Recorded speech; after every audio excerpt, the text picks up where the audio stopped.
Rebbe uplifted everything, set the tone for the whole thing. It was so different when the Rebbe spoke about the Ava and the kids and the love that Rebbe spoke with the kids. Just how every yid and every kid is precious, and then for sure we did this, and for sure you could do this, and the kids, and in school it was like, why weren't you here, and what were you there? It was a little different. Yeah, I'm not saying it. The school, there were very good teachers, and it's Chabad gelernt and everything, but still the whole concept of asay tev rather than surmid or like somewhat focusing on the possibilities and the good. It was like a sort of a contrast. Like they were uplifted. It was unbelievable. I'm Yossi Kamen. Welcome to Among Chassidim by Der Her, an ongoing farbrengen about life as a chassid, our vibrant connection with the Rebbe, and inspired living shaped by the way he teaches us each and every day. Right now, we're at the very end of our annual campaign. If this podcast or anything that Der Her provides to you and your family means something to you, and you would like it to continue, please consider joining this campaign. You can donate today at derhercampaign.com. That's DERHER campaign.com. Thank you for considering it. And now let's continue with this week's episode of Among Chassidim. Shalom Aleichem, Rabbi Berel Levertov. How are you? Baruch Hashem, Aleichem Shalom. Okay, thank you so much for being here. I appreciate it. It's an honor and a pleasure. Okay, so I happened to be reading just the other day, before we get into you yourself, like you and like many, there's roots from where we come from. I happened to be reading a whole write-up about Russia and about the Chassid Rebbe Poltaver, and one of the things I read was various memories and recollections that your father, Reb Moshe Levertov, had. So maybe we'll start talking about your parents and Reb Moshe Levertov. And I know there's a lot of important things that he was involved with when he was young, but especially in the later years, Ezras Achim and different things like that. So maybe you could tell us a little bit about him. So my father, Reb Moshe Levertov, Alav Shalom, came from a family of Chassidim. His grandfather was a Chassid of the Rebbe Marash, and they came from Kremenchuk. And his father learned in Lubavitch. His father, who I'm named after, Berel Kabbalaka. It was known as Berel Kabbalaka because he probably stayed in Kabbalak for like 25 minutes or something. And I passed through Kabbalak, so they got his name of Kabbalaka. Berel Levertov, he was in Lubavitch. He learned in yeshiva in Lubavitch. He was a Baal Mesiras Nefesh. He was one of the Chassidim of the Frierdiker Rebbe. Lived in Moscow. And major Mesiras Nefesh, and he actually passed away. He was killed by the Russians in the Russian gulags in 1947 when they escaped. Everybody escaped, and he couldn't make it. My father came out of Russia in 1946, Tafshin Vav, went to Paris, and came to Crown Heights. That allowed him to come to Crown Heights in Tafshin Yud. When he had said as Tafshin Yud, the Rebbe asks about if he arrived yet. Shmini Atzeres Tafshin Yud. You're talking about the Frierdiker Rebbe. I'm sorry. Shmini Atzeres Tafshin Yud Aleph. Okay. Shmini Atzeres Tafshin Aleph, the Rebbe asks about the Farbrengen if he arrived yet. Came with 5 other Russische, saying gekommen, from France, and he was one of the Bachrim who were there before Yud Shvat Tafshin Aleph. So in between Tafshin Yud Tafshin Aleph, he was one of the Bachrim who wrote Ksabes Kashas and so on from the young Bachrim who were there before Yud Shvat Tafshin Yud Aleph. He wrote things then that year, right? He recorded a lot of things, a lot of stories, and a lot of sichos, and a lot of Yimei Bereishis is based on his writings. So a lot of the history we know from that period is from your father's writings. Yes. He also wrote letters to Rebbe Berel Levertov and others who were still in France or in England. And he wrote what's Tutzach Tafshin Yud, Tafshin Aleph. And we still have those ksavim that he wrote down and the notes that he took. He kept writing even like to later years. He wrote down Fabrengens. He would sit by Fabrengen sometimes, and like even in the mems, he would write down Nekudis of the Fabrengen just to remember it as well. My mother came from a non-Lubavitch family, and her brother, her name is Maskal, and there's a Maskal family. Her brother came to Lubavitch, and then he brought the whole family in, and she had early Kiruvim from the Rebbe when she was dating, and earlier she had a lot of Yechidus. A girl coming in from Beis Yaakov, very involved in Chassidus, and she would learn a lot of Chassidus, and she would also memorize some of the Fabrengens, and very involved in the early years. So they got married in New York. Your father's learning in 770 for a few years, and then they got married here. So my father was a Alter Bacha Shliach in Pittsburgh in Tafshir Gimmel. He went out there. He was a mashpia. There's a letter to the Rebbe to Reb Shalom Peisner. Why does Moshe Levertov have to tell me that you're not well? So he went there as a bacher, and then he came back from Pittsburgh, and they got married. And the Rebbe was Masada Kedushin. The Rebbe was Masada Kedushin. He went back to Pittsburgh to be a mashpia, and then he came back to New York. Okay, so he's back in New York. So I understand that I think he did diamonds, right? Is that correct? That's good. Very good. He did. He was a jeweler at that time. I know Mrs. Garelik says that he was involved in Gershom Garelik's shidduch, and he convinced him because they weren't living in Pittsburgh, and so that was a Pittsburgh time.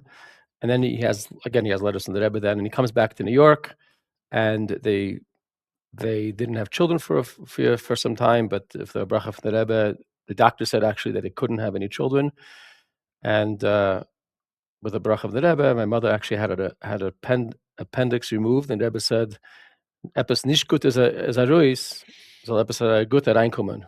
Something bad came out, so something good should come in, and then they had my older brother Yisroel Levertov. He worked in a lot of other Chassidim, a lot of other Jews. He worked in diamonds, and she was a teacher, preschool teacher. She always loved children, and she always spoke to the children and did crafts with the children. She was very artsy. And eventually, they live in Crown Heights. They moved to Crown Heights in the 60s, in Tafshin Chaf Hey, and I was born in Tafshin Lamed. And it was a really rough time, Crown Heights, when everybody moved out. All the Jews moved out of Crown Heights, and it was crime-ridden and very challenging. We lived on Lefferts Avenue, which was technically even out of Crown Heights. It's another zip code. It's a 11203, not 11213. And there were like 3-4 families on the block, and it was pretty challenging to go from Lefferts Avenue to Empire. You have to go through in every street, whether it's Troy, Albany, Kingston, Brooklyn. There's always big apartment buildings, and there's people loitering there, and it was extremely dangerous and scary. And it wasn't just phobia like scary, it was actually scary. A lot of break-ins. You couldn't leave anything outside. You had to check right and left before you walked out of the house. Even Shvedetzeit, and it was difficult times. But we managed. We used to go to 770, and it was an idea of chizuk ashchuna. The Rebbe spoke a lot about keeping all the shuls open. So my father was involved with the shul, and he made sure the minyanim kept going. And we grew up on Lefferts Avenue shul with the mikvah, but it was pretty challenging those years. People. I don't know if everyone realizes that there are people that, if by choice, they probably would have davened in 770 on Shabbos, but since the Rebbe was promoting this idea of the being mechazik, the shchuna, they dafke davened in the shtibelach to keep them going. They were existing shtibelach. They were from before, right? And Lubavitchers are the ones that kept it going. The Rebbe wanted very strong at the all the shuls should stay open, and they push out to keep Inyanim there.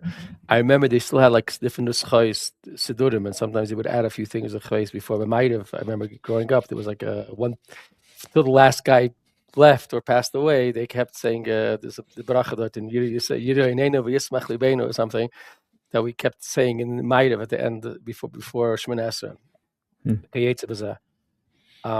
We used to go for Tkiyas, all the shuls would come to 770, like a break, and also, of course, for Simchas Torah, after all the shuls finished Hakafas, they would go to 770. But otherwise, we try to keep the shul going. But as a youngster, I would go to 770 a lot, and especially as a bacher, once I was able to walk and not be afraid to walk the streets of Crown Heights after 5 o'clock in the afternoon. Right. So let me ask you two questions about one about your father and one about your mother. Okay. So maybe we'll start with your father. So I know that at a certain point, he became very involved in Ezras Achim, which was doing secret missions for the Yidden in Russia. Maybe you can elaborate on what it is, what it was, when did it start, and what was his involvement in it. So in Tafshin Chav Daled, Reb Levertov came out of Russia, and he told them that there's a lot of Chassidim stuck in Russia still. My grandmother was actually still stuck in Russia. Her husband was killed, but she was still stuck. And he told them that there's a ability, the Russians are allowing for people to send packages to their family. Pasilkas, it would be called. 1 second. So your father's mother was in Russia the whole time? Was in Russia the whole time. She came out in Tafshin Lamed, Tafshin Lamed. Wow, okay. She came out. So with her daughters, my father's sisters. So my father has one brother, Rabbi Levertov alav shalom. He's the father of all the other Levertovs, and that's it. The two Levertovs. The other ones are sisters, and she was still stuck in Russia. And Rebbe Levertov came out and told Chassidim, like, there's a possibility of sending packages, pasilkas, and what they could do with the packages is, first of all, they could have it for themselves. Secondly, they could sell them in the black market. So if you get a fur coat, it's very valuable, or jeans, or other small things, but it had to come from family. So they created this whole. So Rebbe Levertov founded this Ezras Achim, or he urged at least Chassidim to found Ezras Achim, and my father was one of the founders, Reb Gedalia Korf, and there was a Spalter involved. There's others who built this organization called Lishkas Ezras Achim. It was, of course, very secret, and it took place. It was run from underground, literally from my basement, from our basement in our house, literally underground. And they started sending packages, and I still have the bills of laden, the shipping bills, where I think it's called Kaufman or something. So what they would do is they would create names that sounded similar to the names of the people they're sending to. They had up a list of names, and they would create as if they're cousins and addresses, and they would package them and send them things. Some things got there, some things didn't get there. Come moving. But it helped them a lot because they were able to sell things on the black market. So as time went on, they were sending more and more packages. That's where it started. Slowly, and Rabbi Berel Levertov was the main one who traveled a lot to Russia on his own, and he would give reports to Ezras Achim. He would go there for kashrus purposes. That was his main objective, right? I'm guessing, but I'm not sure. I never figured out why he would go a lot. He would travel a lot. He was the main guy. So he had videos and he had letters. He was the main contact. Right. I mean, I thought that the way I understood it is that he had a reason to go for kashrus purposes, and that's why he got all involved with the Yiddishkeit operations. But I'm wrong. I don't know. To me, it sounded like he would go intentionally, maybe use that as an excuse, but he definitely was the main person of the connection, and he had many conversations with my father and others. He was the main person who traveled, and then they started sending him packages and started sending him. They would get packages, send Tashmish Kedusha, like Svarim, Tefillin, Mezuzahs, and everything. They would send with different people who were traveling. Some people were tourists, some people were from Israel or something, and diplomats. and it started scaling up the operation more and more. I have a letter from someone who was going from, I have a duch, a report from somebody from going from the Federation of Connecticut or something. And they said they turned to all the different organizations asking them what they could, they're going to Russia, they're having a trip, could they bring anything? And maybe people said that we don't know what to send, we don't know. The minute they called my father, within like 2 hours or 4 hours, I had two massive suitcases with names and addresses to go and distribute. So the Babbage has it all. So that's, they started sending people, they started sending shluchim as well. And there was a phone number. They had, as a Sachem had a phone. It was registered under my father's name. And there was an extension that was in my house as well, upstairs. And I remember getting phone calls in the middle of the night because they would be able to call. In order to reserve a call, you had to call weeks in advance, like to make an international call. And of course, the reason was because they always had to have an operator listening to the whole conversation. So it was limited. So they had to have calls from Russia. From Russia. Calls from Russia would take a couple of weeks. And so finally we'd get phone calls. And of course they would say the Zayda said this and the Zayda said that. And the Zayda referring to the Rebbe. The Rebbe. They would ask questions. They would get answers about I was going to ask you, do you know what the Rebbe's involvement was in this operation? The Rebbe was very involved, especially with reports from Berel Levi. My father gave a lot of reports to the Rebbe, duchas. The Rebbe was limiting his direct involvement. It was dangerous, Pasha. Anybody who had any connection with the Rebbe was dangerous. So they had they had answers, but it was, I haven't seen that many like clear directives because the Rebbe was very careful not to be involved. At Kedei Kach, that even in 1990s when it was already open, the Rebbe, and they had, as a Sachem had a Malav Malka, the Rebbe forbade them to show a video. Everybody was already talking about Russia. Russia's open, and they wanted to show a video, but the Malav Malka, the Rebbe didn't allow it. There was the opinion that it may still go back. At Kedei Kach, that if you look at the Sefer Shluchim, all the people who are Moscow are listed as a Sachem, Brooklyn. And the word as a Sachem wasn't like, no one, it wasn't Lubavitch, of course, that would be dangerous. It was Ezras Achim or something, like very vague of what they did. So it was hard. They had to raise money, they had to send money, and they had to send people. And my father was, but they couldn't really say what they were doing. It was limited what they could say they were doing. My father was the main program director. The other people were fundraising. My father, those who went, told me that my father was the one who was really, really making decisions. He was involved in it quite a bit. At a certain point, he gave up. In Tafshin Membeis in 1982, he gave up. First, he was, jewelry. I was saying he gave up that, and then he was working Kahas for a little bit. I helped move Kahas into its new space where it is today. It used to be upstairs 788. There used to be a Kahas showroom, room 214 or something, 784, and it's the same place where the Rebbe went up for Nachshon's, Baruch Nachshon's display art exhibit. That's where the Kahas was.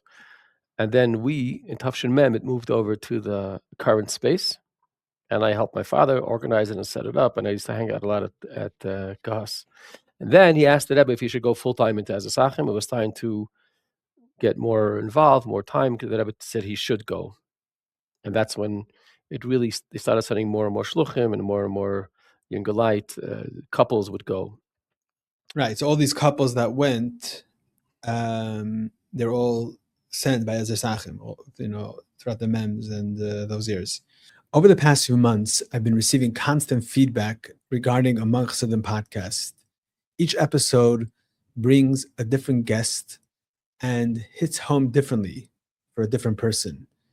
Honestly, all of the feedback gives myself and the entire team at Der Her the kayach to continue. Right now, we're at the very end of our annual campaign. If this podcast or anything that Der Her provides to you and your family means something to you, and you would like it to continue, please consider joining this campaign. Every donation of $36 and above enters you into a raffle. If you'll be hearing this podcast at a later point, we will keep the website open so that you have the opportunity to participate. Tonight, we will be holding our final raffle drawing. If the Her or Among Chassidim means something to you, please consider helping us continue this work. You can donate today at derhercampaign.com. That's DERHER campaign.com. Thank you for considering it. And now let's continue with this week's episode of Among Chassidim. We all said Ezras Achim, and we packed them. We packed them up suitcases, and it was an incredible operation because they couldn't send tzitzis, but they needed tzitzis. So they sent them, they got a hold of wool material, like a whole bunch of sheets, and they folded over, and they said it's like tablecloths. And then we got tzitzis in a ball of yarn, just one big ball, and we put like a crochet needle in it, and it was for crocheting. And I remember we had to send ink for Sefer Torahs to fix Sefer Torahs. So we used to get shoe polish and empty out the shoe polish into things. We used to have shoe polish in our house. We used to have shoe polish in a cup because they had to empty it out and fill it up with yoy. So you need to keep the shoe polish. You can't throw it out. So we used to have shoe polish. Then when you had to have svarim, you couldn't just send svarim. You had to use it. You're using it for your own. So you used to take sidurim, and sometimes we traded it out for used sidurim. But otherwise, we made it used. We had to put some coffee on it, and make it look like it was used, or break it a little bit, to tear a little bit. You couldn't really hide anything because that was much worse. If you hid something and they found it, it means you were trying to hide it. So you can't hide anything, but it was used. And then I remember a story. I forgot who it was with, but he brought a chalif. You had to bring a chalif for shchita. So when it came to the border, of course, they would open them up and they would start interrogating them and asking, "What's this for?" Take it out. And it was a whole process of what the border agents would take. Sometimes they would just schlep away stomach because they wanted it. Sometimes they asked, and sometimes the shluchim would put things back into their suitcase. It was a whole process. What did they take? How much they passed by? Like, I think it was with the label Rabbi Levertov Shapiro. He went with his wife, and they had 4 pairs of tefillin. And the agent at the place said, "Oh, these 2 are for you, and these 2 are for you." He's referring to his wife. So they understood that the wife also needed 2 pairs of tefillin. They used to leave, of course, the tefillin over there, and they would come back with old ones. And a lot of times they wrote down exactly what they took, and they would be afraid to leave anything. It was nerve-wracking in every single step of the way. Rabbi Yisroel Darren went. He had major stories as well. So one time they came to the border, and they saw the chalif, and they asked him, "What do you need a chalif for?" He says, "It's to cut my salami. You see, I have salami." So they ask him, "Well, but what do you need such a long one?" He says, "Because I cut the salami the long way, not the." So my mother was very involved in it, and my mother created a way. She figured out a way how to send meat, and she got a canning machine, something I never saw. It's a little machine that you put meat. So she cooked meat, put it into cans, and sealed it, and that's what they had. They would take it; it would last a long time. Sometimes it worked out, sometimes it didn't work out. But it was her project herself.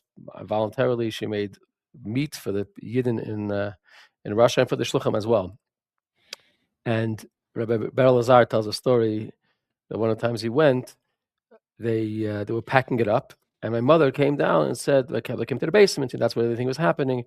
She came with a few candies. She said, "You're going to kids, you're going to be some kids, give them candies." And the men said, "What's up stopping candies? Who needs candies? There's more important things to put in there. Tashmisha Kedusha, what do you need candies?" Okay, so the candies in a go. They left. Anyways, he came to the border, and he started taking out his stuff. And they find a pushka. And they ask, "What is this?" He says, "Every day I give charity. I want to put pushka." He says, "Fine." And he started shaking the pushka. And he said, "What's in there?" And he got all scared because you're not allowed to bring in any money. And not hiding money. So they opened it up, and it was the candies. So the mother, he got a good laugh. And the mother snuck in the candies anyways. Because those days they weren't so makbid about the weight, or we paid extra for weight. They didn't care. Like, it was heavy suitcases.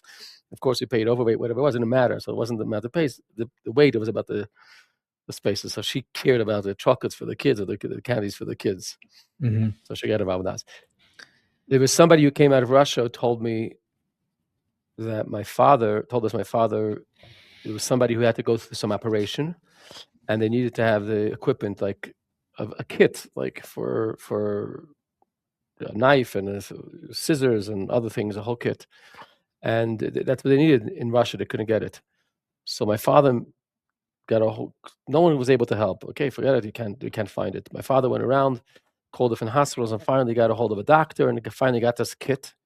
And he took it apart, and he sent bit by bit with different shluchim. And over there on the other side, they put it together, and they made this whole kit, and they were able to do this operation. And Pashat saved his life. Wow. So it's like all the needs. It's the kedusha needs, it's physical needs, whatever the Yidden in Russia needed.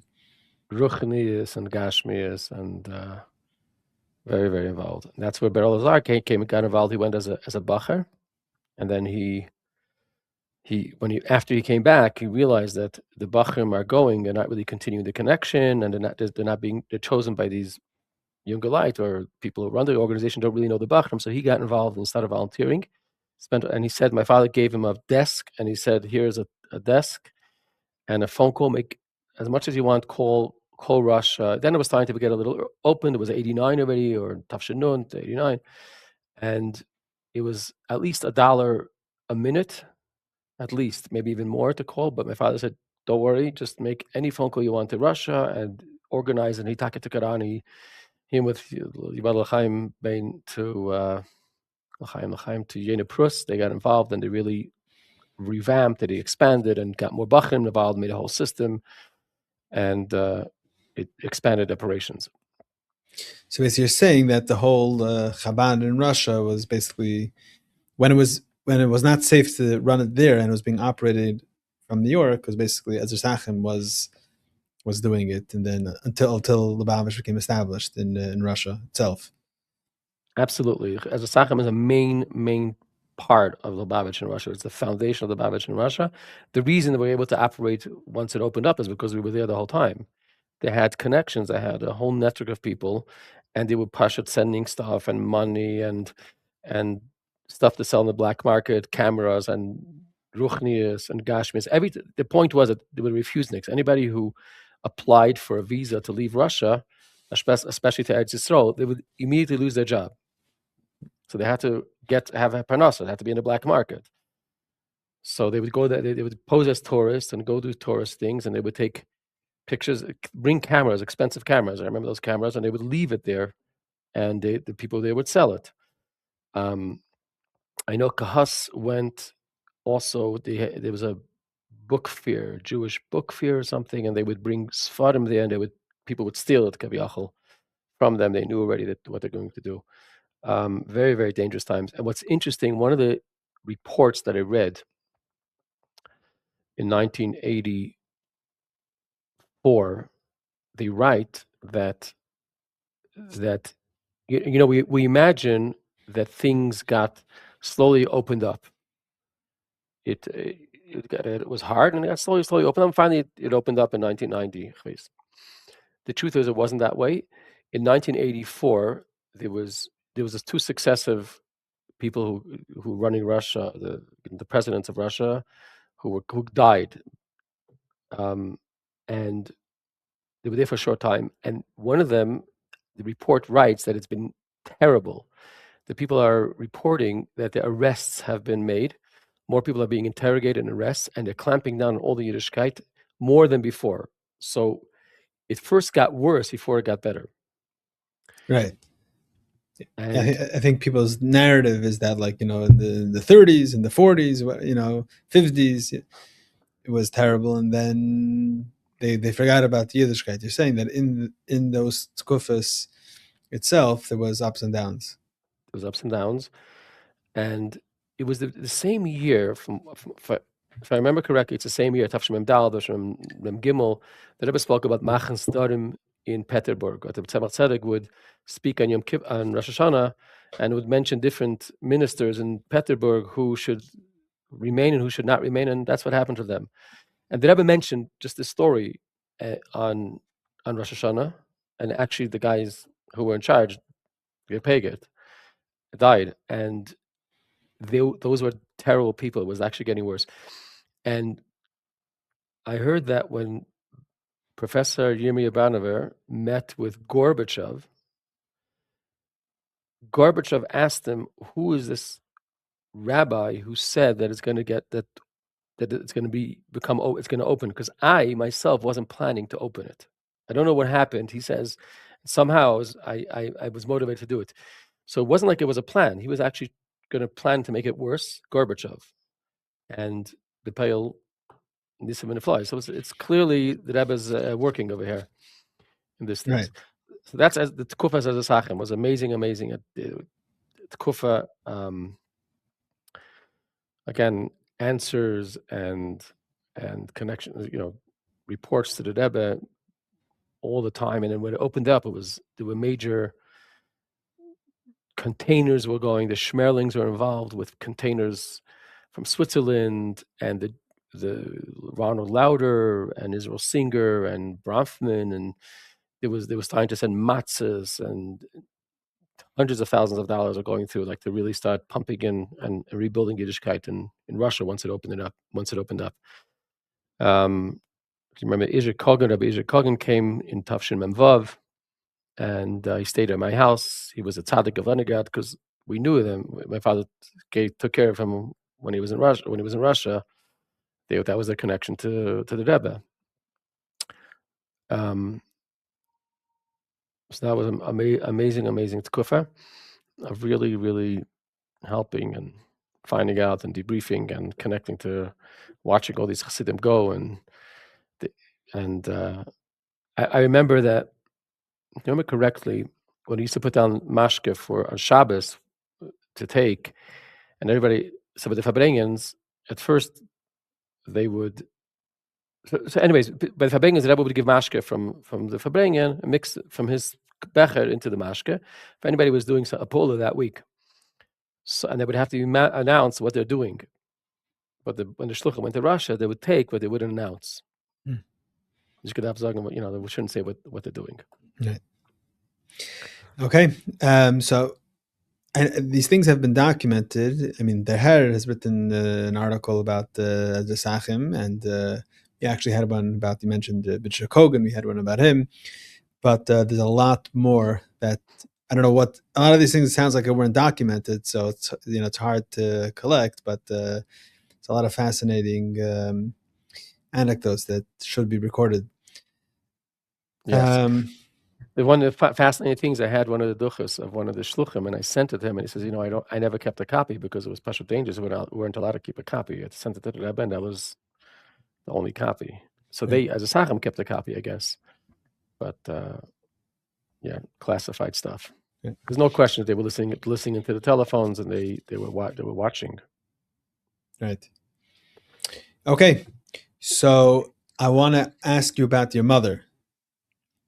So yes. One of the things your mother is famous for, she was the famous mikvah lady in Crown Heights, and because of that, the Rebbe used the mikvah that the Rebbe used was the mikvah Nashim in Crown Heights, and I understand she would prepare the mikvah for the Rebbe, and there was involvement. So maybe you can tell me a little bit about that. Yeah, that was something that was very amazing. And she started working there in Tafshin Mem Gimmel. That's the mikvah in Union and Albany.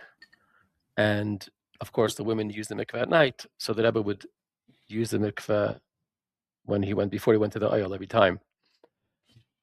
And every single time before the Rebbe went to the mikvah, there would be a phone call. Rabbi Groner or Rabbi Klein would call and ask, as the Rebbe gebeten, to make a nutz in the mikvah morgen. So we would know the night before if the Rebbe is going to the oil. So there was the kavudika times, tough, the Rebbe would go Tesvav of the month and Erev Chodesh, and then other Yom the Pagers that were very, very known. Then it started becoming every Sunday, and then it moved to Monday.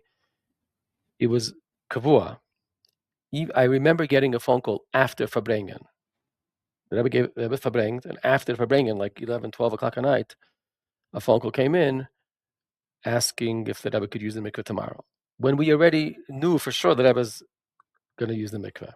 So that was an amazing, again, the courtesy that every single time that Rebbe made sure that ask if he could ask if he could use the mikveh. And the night before. The night before. Sometimes the Rebbe wanted to go to the oil right away. So it was that day. Now, the way they did the mikveh there was they would empty out the water and they would put in fresh city water every single day. So it wasn't like filtered the same water, but it was new water. So until you put it in, until it heats up and so on, it takes time. So sometimes they would get a phone call like, so sometimes it was mamash a rush. You would have to rush to the mikveh and see and put everything together, set it up, clean it up. The women would use it the night before, so it wasn't always ready. And once or twice, there was something wrong with the city plumbing, and the water was coming in was very dirty. And she tried so hard to get it clean, and finally she said, "I'm sorry, but the water is not ready." So they never went to kind of mikveh. A few times that I went 7-Eleven, Eastern Parkway. 7-Eleven. 7-Eleven is the park. Kind of mikveh. So a few times it was something was wrong with it. There was black water was coming in for whatever reason, and there wasn't enough time to. So even in the later years, it happened a few times that the Rebbe went to the Karastim mikveh. Yes. Later in the later years, talking about like in the Nun and Aleph, like really late. I mean, and Pashut, it was not possible. But at that time, they were doing construction in the mikveh. That was a famous saga of the construction of the mikveh, which took incredibly long time, and there was Mitzayah, the Rebbe did a lot of tsar that it wasn't happening, and the Rebbe Kiyadua sold 770 in order to raise money for the mikveh. If I remember correctly, it was for $10,000. I don't know, but I remember going down. I was working in Americas, and I saw I went down to look at the registry of the deeds, and it actually says a certain time it was sold, and it was bought back in the end. The 770 itself, if I remember correctly, it's under Americas and the under Chinuch. The 770. I believe so. In any case, I think it's under Agudas of Chabad. I'm sorry, 770 is under Agudas of Chabad, but 788 and 784 is Americas. Yeah, you're right. So the mikveh. So my mother would now when the Rebbe went to the mikveh, when the Rebbe went to the oil, the Rebbe went to the mikveh first, and like I said, there was a major construction going on, and I was very bothered by the lack of movement. There was 3 baitas that were being put together. It was the original one, and then they were expanding 2 more, and the Rebbe screamed if Farbrengen, and it was very, very heartbreaking to see. It was just going very, very slow for whatever reason. And finally, they opened the other one, and it had cracks and had leaks, and had to start again, and it was really, really challenging. But my mother, there was no specific time that I went to the mikveh, so my mother would go there. It was after 10 o'clock, after Kriyas Otero, after davening. From then till that I went to the mikveh, anywhere in between, let's say 10:30 until 2, 3, 4 o'clock. There was no specific time, and she would spend a lot of time there, especially waiting. There was no. She couldn't just sit and watch. She was doing things she had to do, and she would daven, and she would check every few minutes to see if the Rebbe was coming. And the Rebbe would come. Rabbi Klein would drive the Rebbe from Eastern Parkway, come down Albany, and usually turn into Union Street backwards, the wrong way. He would drive in straight, the wrong way. The wrong way. Yeah. Right, straight, and turn out, and then I would come up the stairs from the front upstairs. So there was 1 or 2 times that Rebbe came up, and she hadn't, she walked away. She was doing something, and the Rebbe had to, either be Rabbi Klein himself. Rabbi Klein ran up and rang the bell. One time the Rebbe rang the bell himself because it wasn't open yet. She didn't want to keep it open, but she waited. Al Kopanim, the Rebbe would come in, and the Rebbe would give first it was $10, and then it was $20, and my mother would leave the building, and So the Rebbe would pay the fee every time. Every single time, $10 or $20. In a pushka, like in a. Put it down on a chair. They would put it down on a chair. And there's one time that, so if my mother couldn't do it for whatever reason, my father sometimes did it. And a few times, my father actually had something to ask about Russia, so he opened the mikveh, and he asked the Rebbe something about a question he had about Russia as well. There was one time, and then there was construction. Sometimes they went from the side from Albany Avenue. So I remember it was a Lag Ba'omer.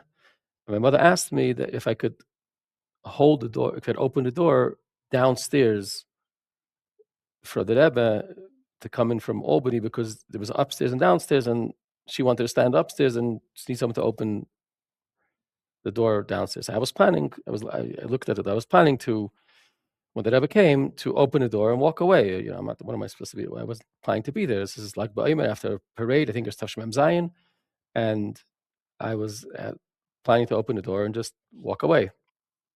And so I see the Rebbe's car. The people are walking down Albany Avenue all the way down to the park down on Troy, and then the Rebbe's car pulls up to Albany Avenue, and I see the Rebbe's coming out. So I immediately open the door and start walking away. All of a sudden, the door starts closing, and I realize there's a spring.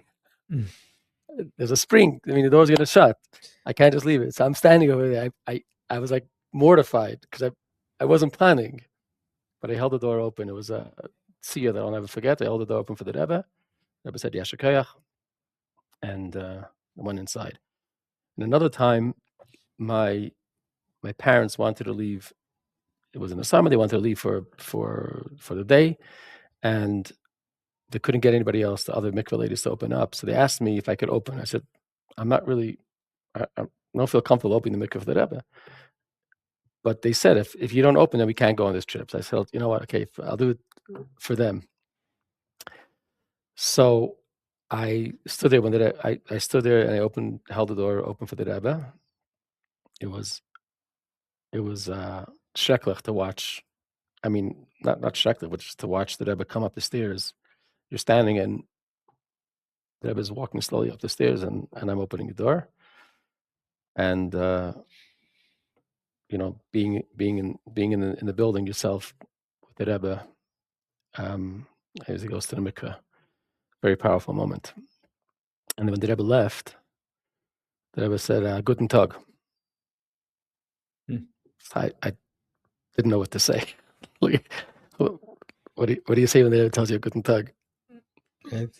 They said, I mean, like, whatever.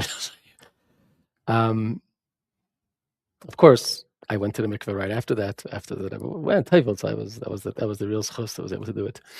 And one time, I noticed that Among Chassidim is brought to you by Chassidische Der Herr. We live in a chaotic world, a world where for us Chassidim is a seinu, lei ra'inu.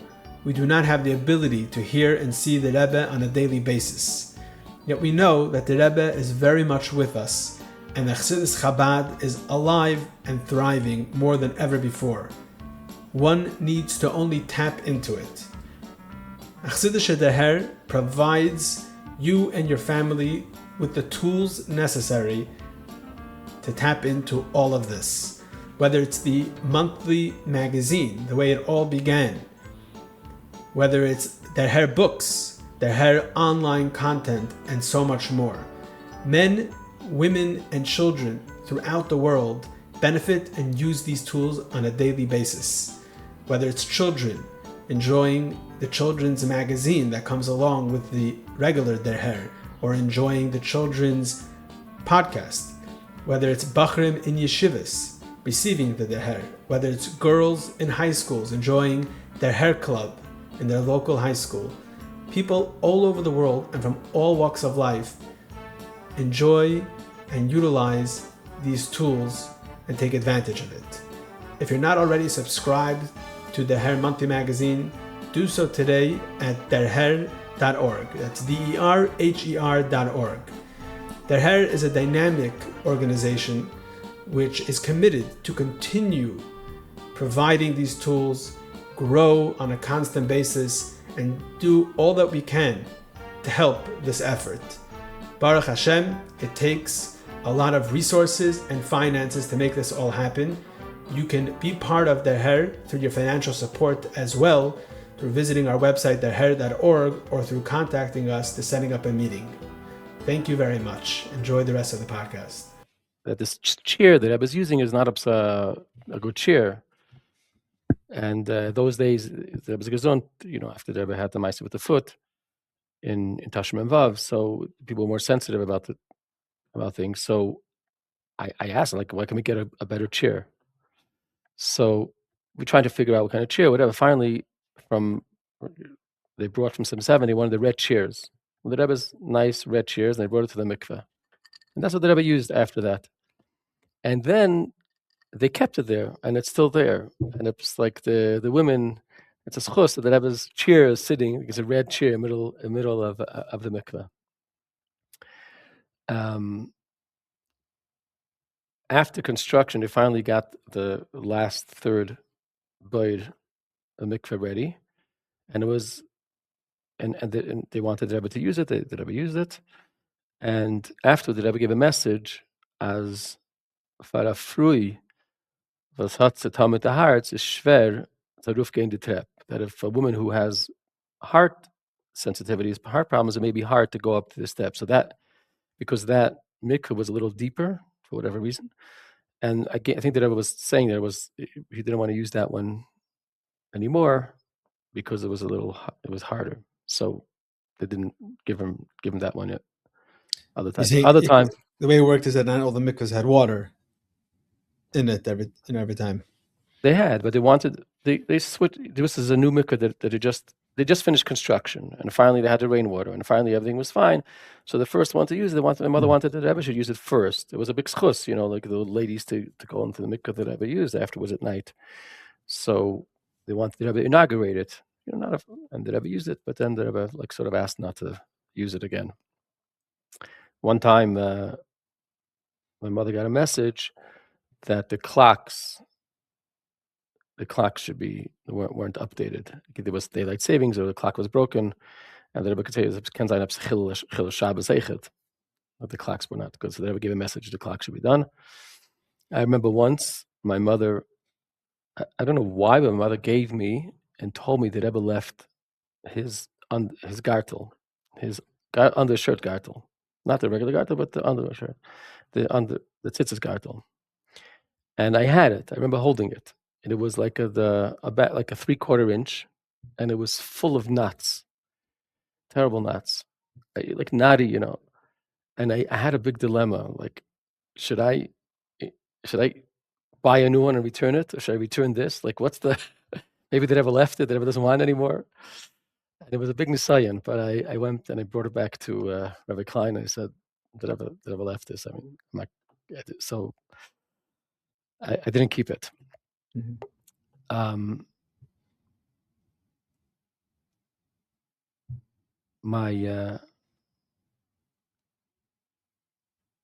My nephew, who was involved with one of the founders of the Herr, mm-hmm. Rabbi Levertov. So he was born from a bracha from the Rebbe, and he was born in Tafshin Erev Rosh Hashanah Tafshin Tes Erev Rosh Hashanah Tafshin Nun, with the 200 years of the Tzemach Tzedek. He always pride himself that he's from the Mems. Exactly. Exactly. So it was a big miracle. It was a Rebbe's bracha, and my father opened the door. See, they didn't have for a few years. Didn't have children for a few years. It's a story b'fnei atzma. You could ask him about it. And they had a bracha, and he was born, and my father went to open the mikveh. And my father told the Rebbe that mein Sohn hat a kind, hat a Sohn. So the Rebbe said, this is doch 200 Jahre from Tzemach Tzedek. And the Rebbe gave him a bunch of brachas. My father was too overwhelmed to remember the details of the brachas, but they gave him a lot of brachas then. And one time the Rebbe went to the mikveh and came and he noticed that there was like a lot of garbage for construction, or somehow they didn't pick up the garbage, and the Rebbe was very bothered by it, and he spoke about it by the Fabrengen, why there was garbage by the mikveh. At one point, there was a display that they made. Mrs. Deveri Halberstam was involved in Chabad, and they made a whole turning display of mikveh, about the old mikvahs, about marriage, different little dolls and so on, and they set it up for and they wanted to show it to the Rebbe, and Mrs. Halberstam was there. It was a And display that was like going to be housed in the mikveh. I think it was meant to travel, like to go around. It had like a turntable, like a turning thing. It must have been like 4 feet wide or 5 feet wide. I believe they showed it in different areas. They plugged it in, and it was a very nice handmade water. And so she came there, and when the Rebbe came, she explained what it was, and it showed it. And I think the Rebbe, it was going a little too fast. The Rebbe stopped it with his hand to make it slow it down. And then the Rebbe saw the scene, which had a chuppah. So there was a photographer, and there was a chatan kal. The Rebbe asked, "Where's the Rav? Where's the Rav?" And there was a few other comments that the Rebbe made about that, but the Rebbe was very happy to see the whole display over there. So that was a very, very, very special time. Yeah. Okay. Thank you for sharing with that. That's very interesting, not often spoken about topic. So let me ask you. Wait, one, like I remember a story. I don't know why I was getting something. I had to get something from my mother. I came to get something and whatever, and all of a sudden, I see that I was coming. So I ran upstairs. There's a second floor. It was empty, and I stood in one place. I didn't want to make any noise. I stood in one place, and like for 30 minutes, like holding my breath, just to be there. Oh, and then I had an amazing story with a story with me. 1 second. I think I know the story, but I want to talk about you. Okay, fine. Well, yeah, put a placeholder on that because I think it's part of your story. So you said you were born in Tafshan Lamed. Tafshan Lamed. I'm from the 60s. 1969. There's something from the Rebbe when you were born, no? So I was born Yutas Kislev, and my mother went to the hospital, which is now Besivka, Campus Chamish on Lefferts Avenue. Everybody was born there, and it was Shabbos morning. I was born at 8 o'clock, and then so my father sent my brother to go tell the Rebbe when the Rebbe came from his house that his mother had a baby. I think there was some type of seder that people would do that. Yes, right? yes. That's what I understand. And if you had a baby on Shabbos, you would go and tell the Rebbe. In the morning. Yes, that was common. That was a thing. So my brother went, but he didn't want to tell the Rebbe. So he asked my grandfather, my mother's father, to tell the Rebbe.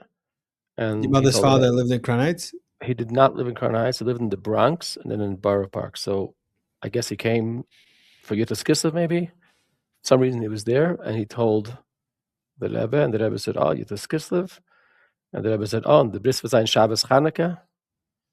So I knew that my father said he knew that this bris is going to be bismanai because the Rebbe said it's going to bris was on Shabbos Chanukah. Mm-hmm. So that was.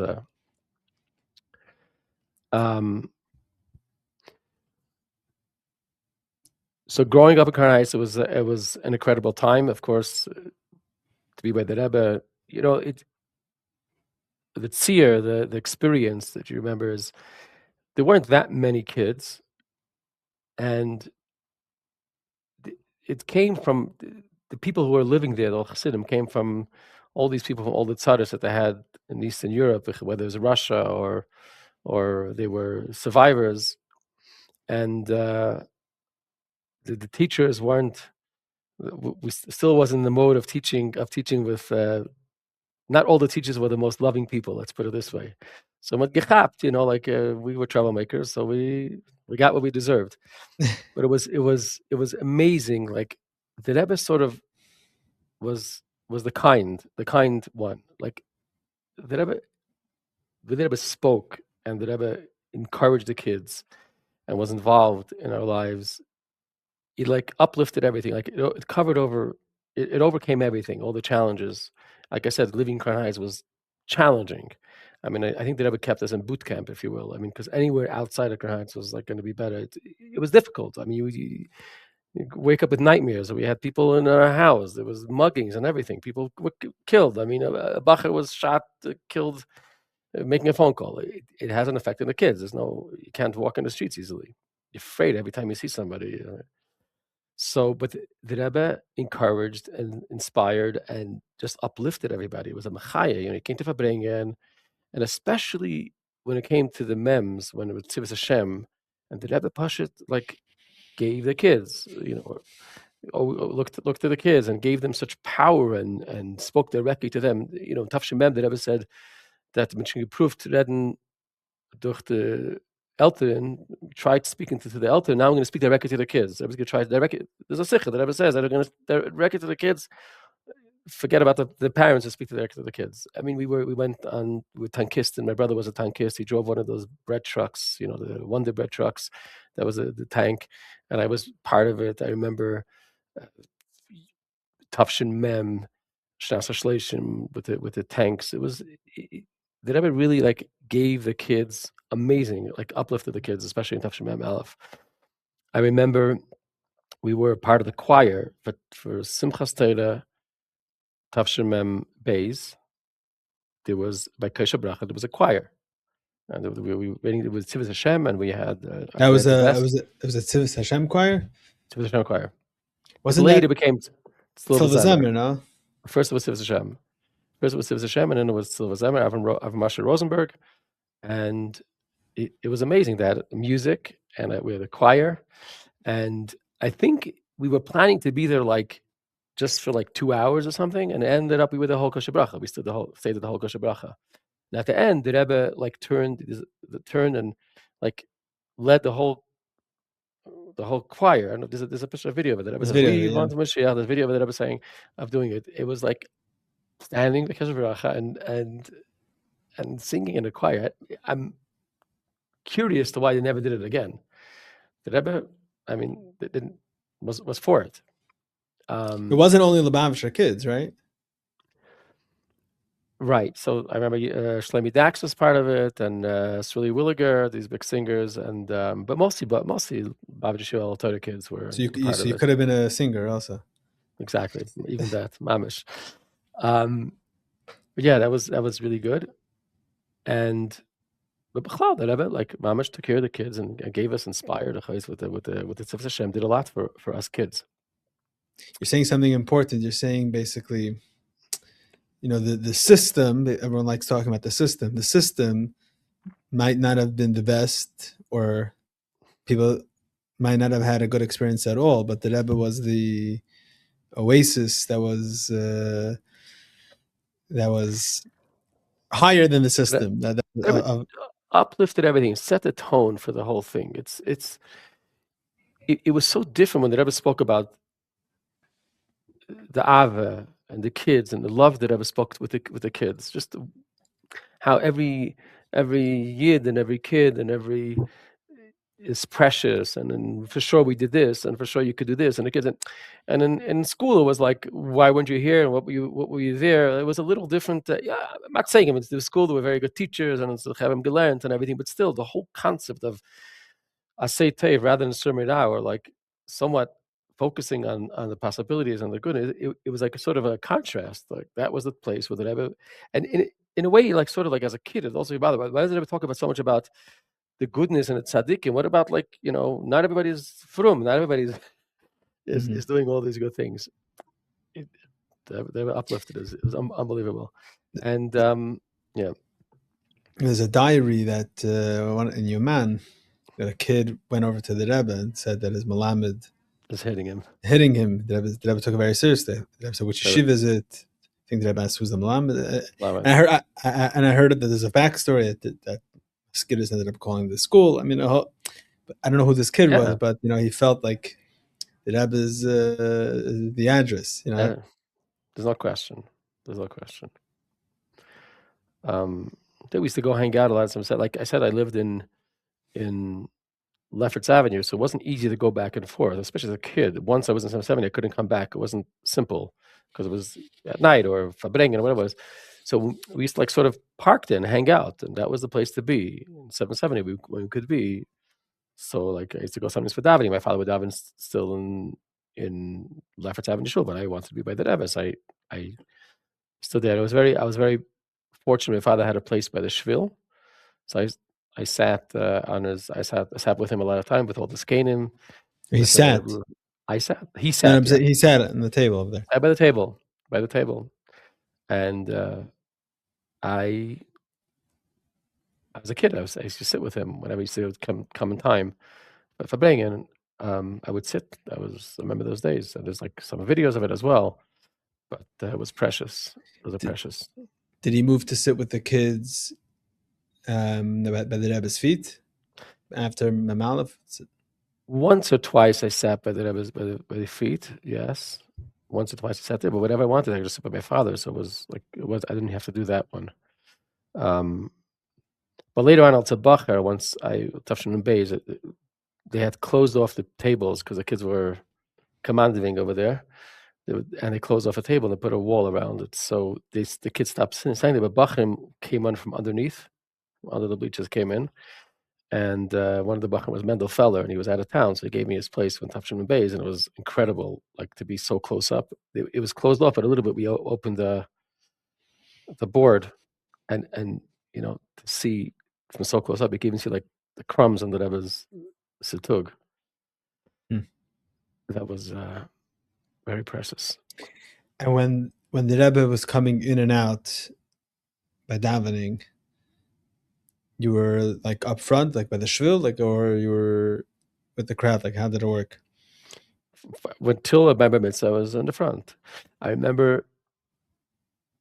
I have a memory of I think it's Tavshmem Gimmel. I was ready. It was 2 months before my mitzvah, so I was basically wearing a hat. But it was last year I was able to stand with the kids in the front. I was all the way in the front with Yom Kippur Ben Ila. Together with, I remember, Ari Groner, and I believe, if I remember correctly, it was Shabbos. I have to check out the dates. But anyways, the Avinu Malkeinu before Ne'ilah, Avinu Malkeinu of Ne'ilah, was that I was making for a very long time. And I was able to hear Bechiyas, crying, the Rebbe crying. And not too many people were able to hear it because there was singing Avinu Malkeinu, but us two, a few kids that were sitting in the front were able to, I don't know if we were able to see the Rebbe, maybe the Rebbe was covered over the talus, but definitely I remember the Rebbe crying and crying. It was so we were standing all the way in the front, like mamash against the Mizrach Wand.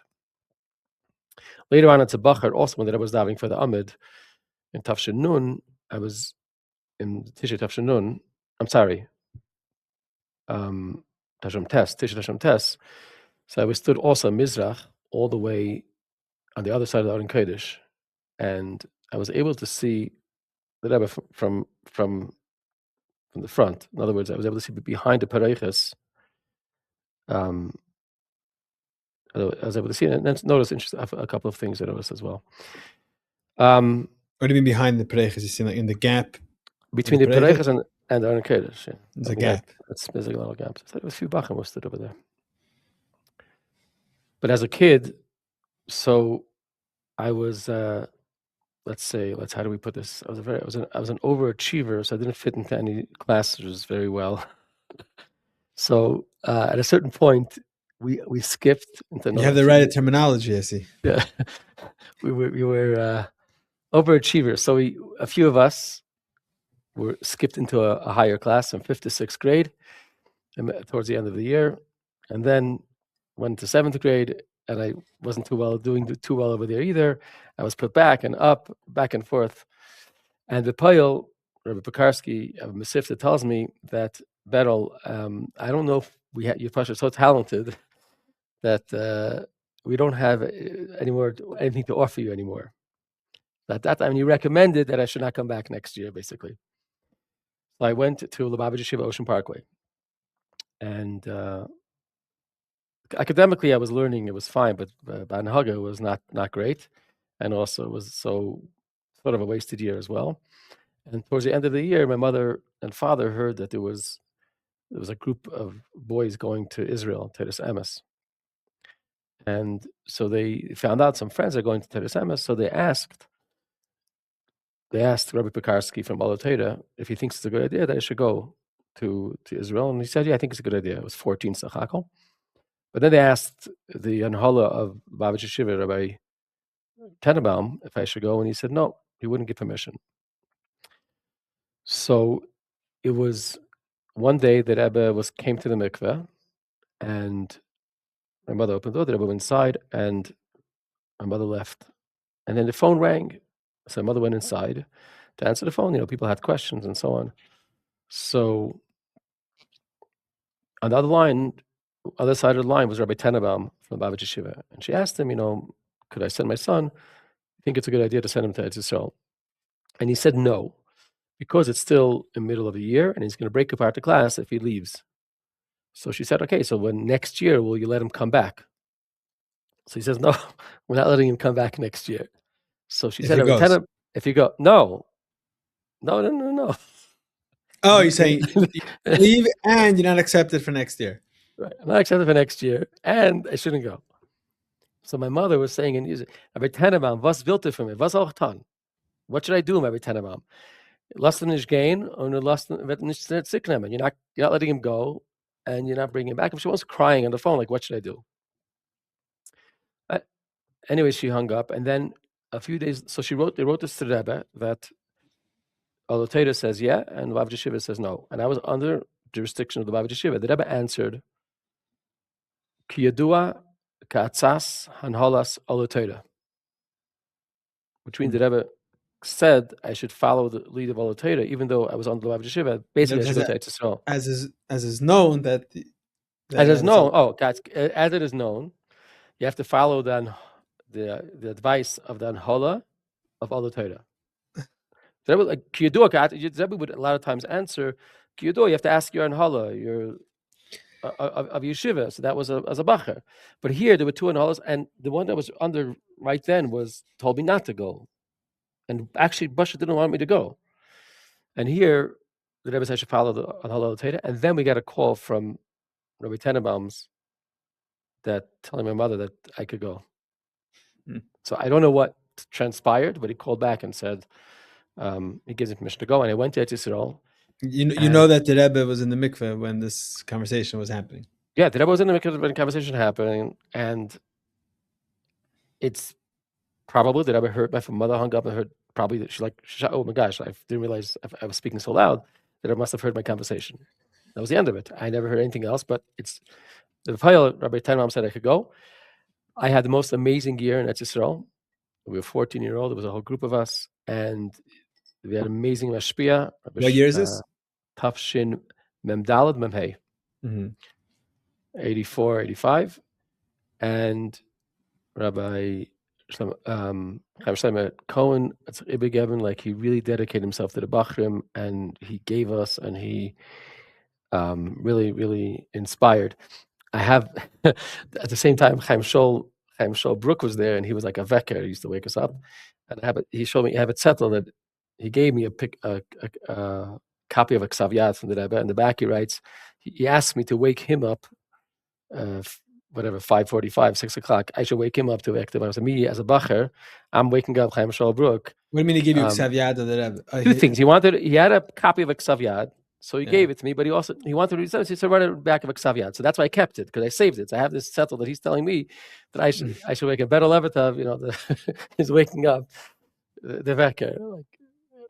So amazing year. And then it was coming towards Yud Aleph Nisan, Pesach, and I was going to go home for Pesach Tafshin Mei, and and they were making a geidel for the Bachim to go. Who's going to go for Yud Aleph Nissen? A geidel from all the yeshivas in Eretz Yisrael. Who's the representative of Bachrim?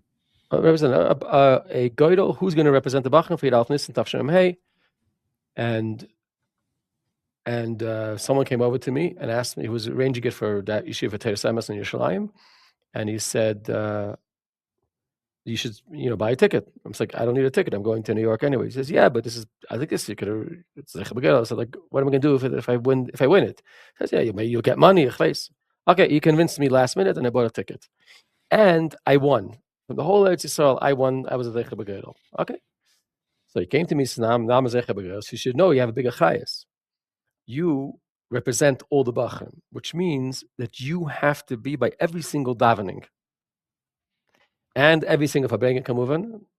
And when you come back, you'll have to give Chazara and share with all the Bachim. You'll travel around Eretz Yisrael. I was 15 years old. So because of that, I probably because of that, probably maybe even without that, but because of that, I was made sure I was there for every Shachas Mincha Ma'ariv. Shachas was then Kriya. So I was there by Kriya. I was in Chassidus before Kriya. I was representing the Bachrim of Eretz Yisrael to the Rebbe for Yud Aleph Nissen Tafshem Hey. Yud Aleph Nissen Tafshem Hey was then the first Siyum Rambam, and I remember that. And we learned there was a new Hadron that came out, and I sat down with Yaska Greenberg. He was teaching me. He taught me the Hadron, and it was an amazing time to be Yud Aleph as a representative of the Bachrim. At that time, I was supposed to get a bottle from the Rebbe by Keshe Bracha as a Zeicha B'Geidel. But I came over to the Rebbe and I said, quietly, I said, Zeicha B'Geidel. Bachrim didn't speak to the Rebbe. And so I said it very quietly. So the Rebbe said, L'chaim L'vracha, and I moved on.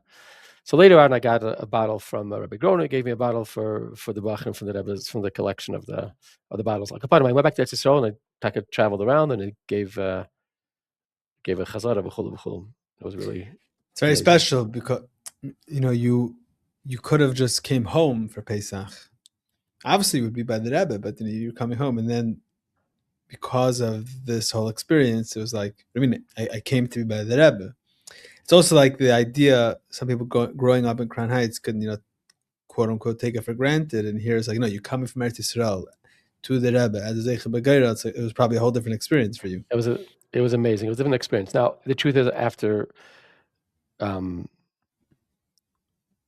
being a whole year in Eretz Yisrael, even again, I can't imagine, but I'm saying it was a little different. The first time coming to the Rebbe was a big deal. The first time actually traveling to the Rebbe, and even going, we had Yechidus earlier, but going into So on top of that, definitely. I remember a tiny anecdote of I say there was over the Chiddush was Shabbos, I think. And Seder was over Sunday, business. I had a ticket to go on Thursday, so I asked the Hall if I could go a little earlier. So he told me yes, but you have a tonight. Before I go, I have to chazer Masechta Beitza B'Alpeh. I did it. Yes, I did. I did Masechta Beitza. Like, he could push me to do it for the 3 days that I went early. And rather than I came early. My Zayda passed away Matzah Shabbos business, and so it was because of that was by the Levaya. But I'm just being mitzayir how this mashpia pushed us and got us to do things like, the Chazam Masechta Beitza B'Alpeh to come 2 days early to Crown Heights, New York. Right. Good time. So, yeah. So what? I'm just the chronological history over here. So you were in Teres Emes, and then what? So Tafshem Mem Hey, and then things fell apart over there, and a lot of guys left from Teres Emes, and that was a whole group of. It was Shlomo Bistritsky, Levi Shemtev, David Munshine, Asher Farkash, Mordechai Farkash, Sleiman, a lot of Grace Chassidim were all part of that. They all left. They went to Montreal because to follow this mashpia. I went back to Kar Heights, Salatera, life was not the same. It was different. But I had a certain appreciation more about of Chassidus and Rebbe and so on after that whole experience in Eretz Yisrael. So you thought this is like Mem Vav, Mem Zayin. Vav, Mem Zayin, Mem Ches, and then at the end of Mem Tes, I went back to as a shliach to Teres Emes. Wow. Okay. So I want to go back. Let me go back to your mother for a second. I guess that we're holding Mem Ches now. That's so, it. and it was just Chaf B'Shvat. I understand your mother was also part of the Chevra Kadisha. Yes, so she was part of the Chevra Kadisha, and we found out about Chaf B'Shvat 1:30 the night before. And I think the Bachman found out from my brother, my sister-in-law, brother-in-law from Texas. We got a call that the Rebbe passed away, and they have to go to the hospital with her to get her. So my uncle drove my aunt Cooperman. His name is Cooper. The Coopermans, and my mother and some other women, and they went to take the Rebbetzin. And when they left the hospital and went to the Rebbe's house, before they left, their car broke down, so they couldn't make it. So when the Chevra Kadisha came to the Rebbe's house, they weren't there. But my father did go there. He came from the house. He went there to the Rebbe's house. I always regretted. I told my father, if anything's happening, if you're going anywhere, wake me up. And I always regretted not staying up that night. I didn't do it. I went to sleep, and then for the next day, it was about Levaya. Right, and then there were people that were outside the whole night. People that outside. That was outside. It was a moyimdik time, a very moyimdik. That was really, really, of course, distressed and very, very difficult time to see. But the Aron came to the house, and so on. But, okay. So she's involved also with the whole Chevra Kadisha there. She did it. So I want to ask you about you have another son. Yeah, go ahead. My mother, she was very. She had many chiddusin, especially as a girl. She was Beis Yaakov, and the Rebbe. She helped bring young people to Crown Heights, the Fabringans, and the Rebbe gave her like a specific advice about dating. At one point, she was dating somebody, and she says that he's not really. She doesn't feel like a connection. So the Rebbe said, "What? He's not playing ball." She never understood what it means, not playing ball. She didn't know if it ever meant like he's not like involved or like he doesn't play ball. She's never understood what it meant, but they never used the term "what he's not playing ball." The Rebbe advised her to, while she was dating him, to put him on pause and date my father, and afterwards advised her to marry my father. So it made in the Kiruvim in that whole sense of dating and so on early on. This is in the Yuds. Yuds. The Rebbe took care of people. Yeah, I'm saying those times was especially people that like your mother that comes from a different background, and then the Rebbe Mamish took care of the people. She has a story with her mother that her mother was having issues with her son. Whatever, it was a bit of a it was a little wild. So she took on a tinus. She used to fast like Monday and Thursday. So she came to Yechidus, and she told it to the Rebbe, and the Rebbe says, "You don't have to fast. Better do a tinus dibber. Do a tinus dibber, nicht fasten." So Monday and Thursday, she would be more careful about the tinus dibber. So tinus dibber doesn't mean not to talk; it means to be more mindful. Right, be more mindful of what you say. Be careful what you say. Not don't speak anything. Correct. Be careful, mindful. Think about. So they had a joke that when they want to say Lashon Hara, it's Tuesday. It's Tuesday. You could say in their house they would say Tuesday. They would say because Monday and Thursday they weren't allowed to say any Lashon Hara because Yeah. Okay, I want to ask you about. I know that besides your learning in yeshiva, you also got involved in a few interesting things, even as a bacher, that involved the Askonus of Lubavitch. I think so. When you were in Eretz Yisrael, I think wasn't the first Hanukkah live. You were there Tafshin Nun?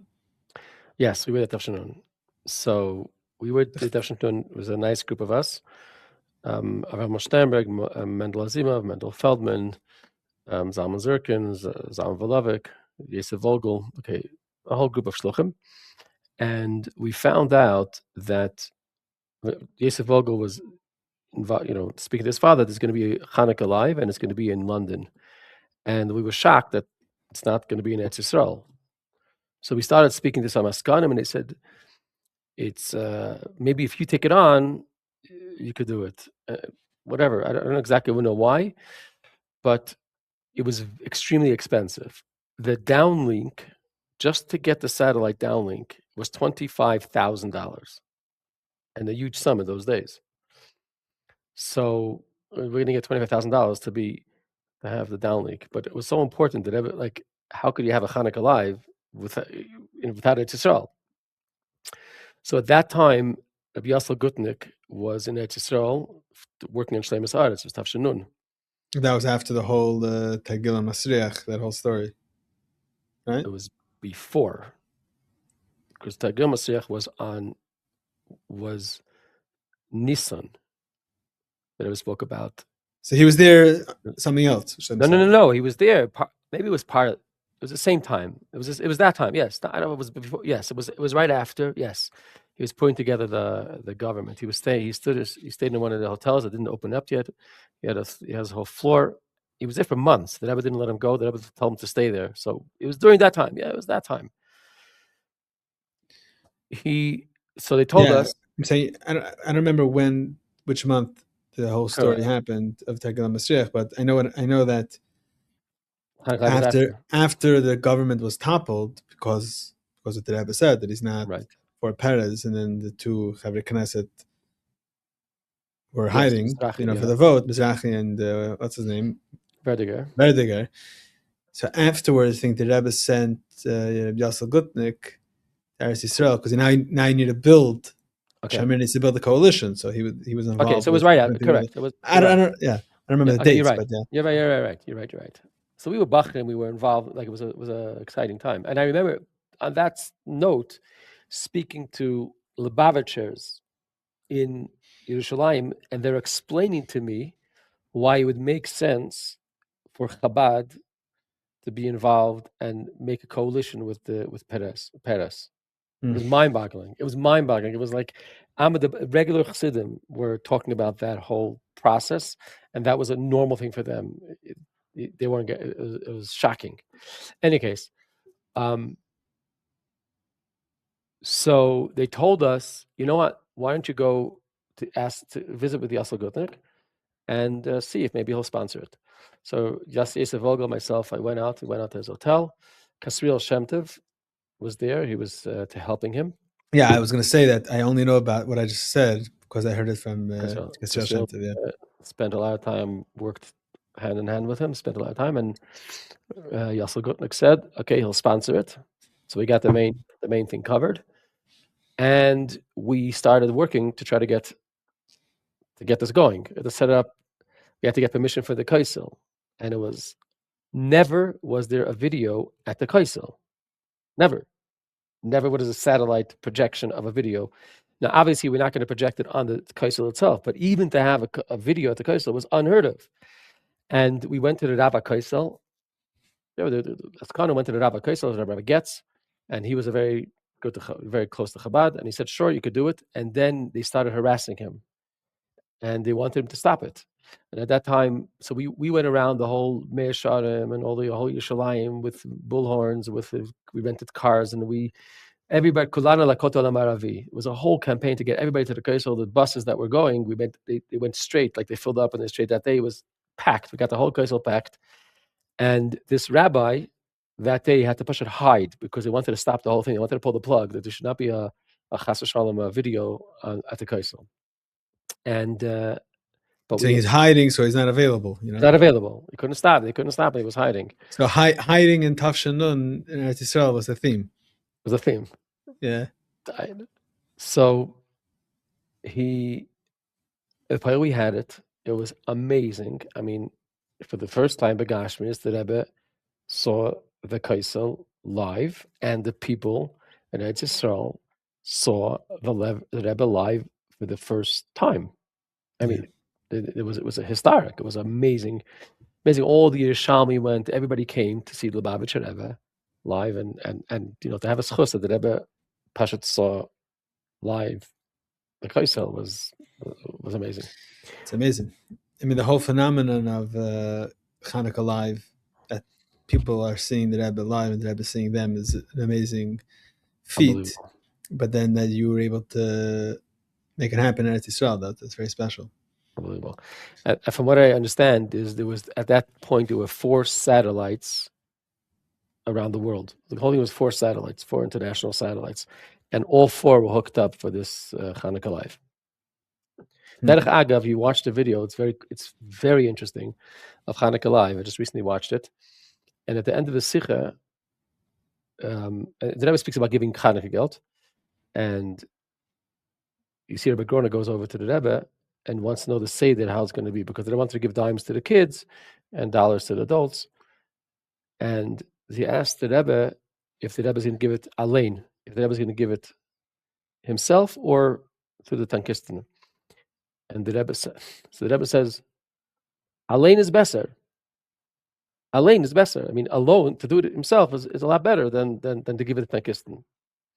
And then the Rebbe's like, what's the shayla? Like, it's an amazing Katsir, the way the Rebbe is committing to give every single kid in that place, thousands of kids, 4 dimes himself. They were not prepared for it. They were doing it in the Rebbe's hand. It's an incredible video. But the Lashon, Alain is better. Yeah. Better Alain. Better Alain. And I have to say, when I went there to sell the first time after this, I can't not mention the amazing Greenberg family who took me in when I was when we were shpach already. My brother was already married to a Greenberg, and they really opened their home. So when I had free Shabbosim, or Rebbe Zusha Greenberg picked me up in the airport, and kind of had a beautiful big family, and they took me in like one of their own, and it was very, very moving to have that special place. So I have a special place in the heart for them. Okay. So subsequently, when I came back then Reb Chaim Greenberg was involved with Machane Yisrael Development Fund. He got involved because Rabbi Berel Levertov got his son Gedalia to get him to be involved, and Gedalia got Reb Chaim Greenberg. Chaim Greenberg needed someone to do something. They're also brother-in-laws. They're also brother-in-laws, and he needed someone to do something in English. So he knew me, so he asked me if I could help him out. So I started getting involved. So just describe a little bit what Machane Yisrael Development Fund is. Okay. One of the integral components of being a chassid are the Chassidish Yomim Tovim and Yom Pagra. Whether it's Hey Tevis, Yud Shvat, Yud Aleph Nisan, or Gimmel Tammuz. These days give us an opportunity to connect with our Rabbeim, to connect with each other, and be better chassidim. What is the story behind each of these days? How did the Rebbe commemorate and celebrate these days? And most importantly, what are the lessons, the takeaways, and the action items Hamaisa Hua Iker needed for each of these days? All of this and much, much more are answered in the new set recently published by Der Herr. Our Days is a journey through the Chabad calendar in story, meaning, and practice. With over 700 beautiful, glossy pages with elevated content, beautiful, beautiful photographs, you, your family, and friends will enjoy and live with each Chassidish Yom Tov. This book is a must for every Lubavitcher home, for every shul, for every school. It is a perfect gift item. This will not collect dust. It will be used day after day, month after month, year after year. You can have the set. Go to derher.org/our days. Order your set today and start living with the Chassidish Yom Tov. So, in the early years, I believe, in the early years, the Rashag would bring some. The Frierdiker Rebbe would meet with some Balabatim between Rosh and Kippur, and then the Rashag would bring them to the Rebbe. And this concept of bringing donors and Gevirim to have a Yechidus with the Rebbe is connected to that idea, I believe. But this is going back much, much later in the Tafshin Vav Zayin, when a group of Shluchim brought Balabatim to 770 between Rosh Hashanah and Kippur, and also right before Yud Aleph Nisan, twice a year. And surprisingly, the Rebbe set a sikha for them. The first time they weren't even planning to, and they started a fund, Machane Yisroel Development Fund, to help Shluchim develop and to raise bigger money from wealthy donors to give to the general kuppah, to give Machane Yisroel, and from there to the Shluchim. So at some point, there was other people running it, and then they left, and then Gedalia Shem Tov was looking for somebody to run it. He asked his brother Chaim Greenberg. Chaim Greenberg started. He was very organized and very well suited for this, but he didn't know English, so he needed somebody to help him. So he asked me to get involved, and it entailed mostly for the two events that took place, two Yechidusin. Usually it was like Zayin Tishrei, and the other one was like Chaf Vav Adar, twice a year. That first it was for a higher amount. Then it was like $100,000 over 5 years was the amount they had to contribute to.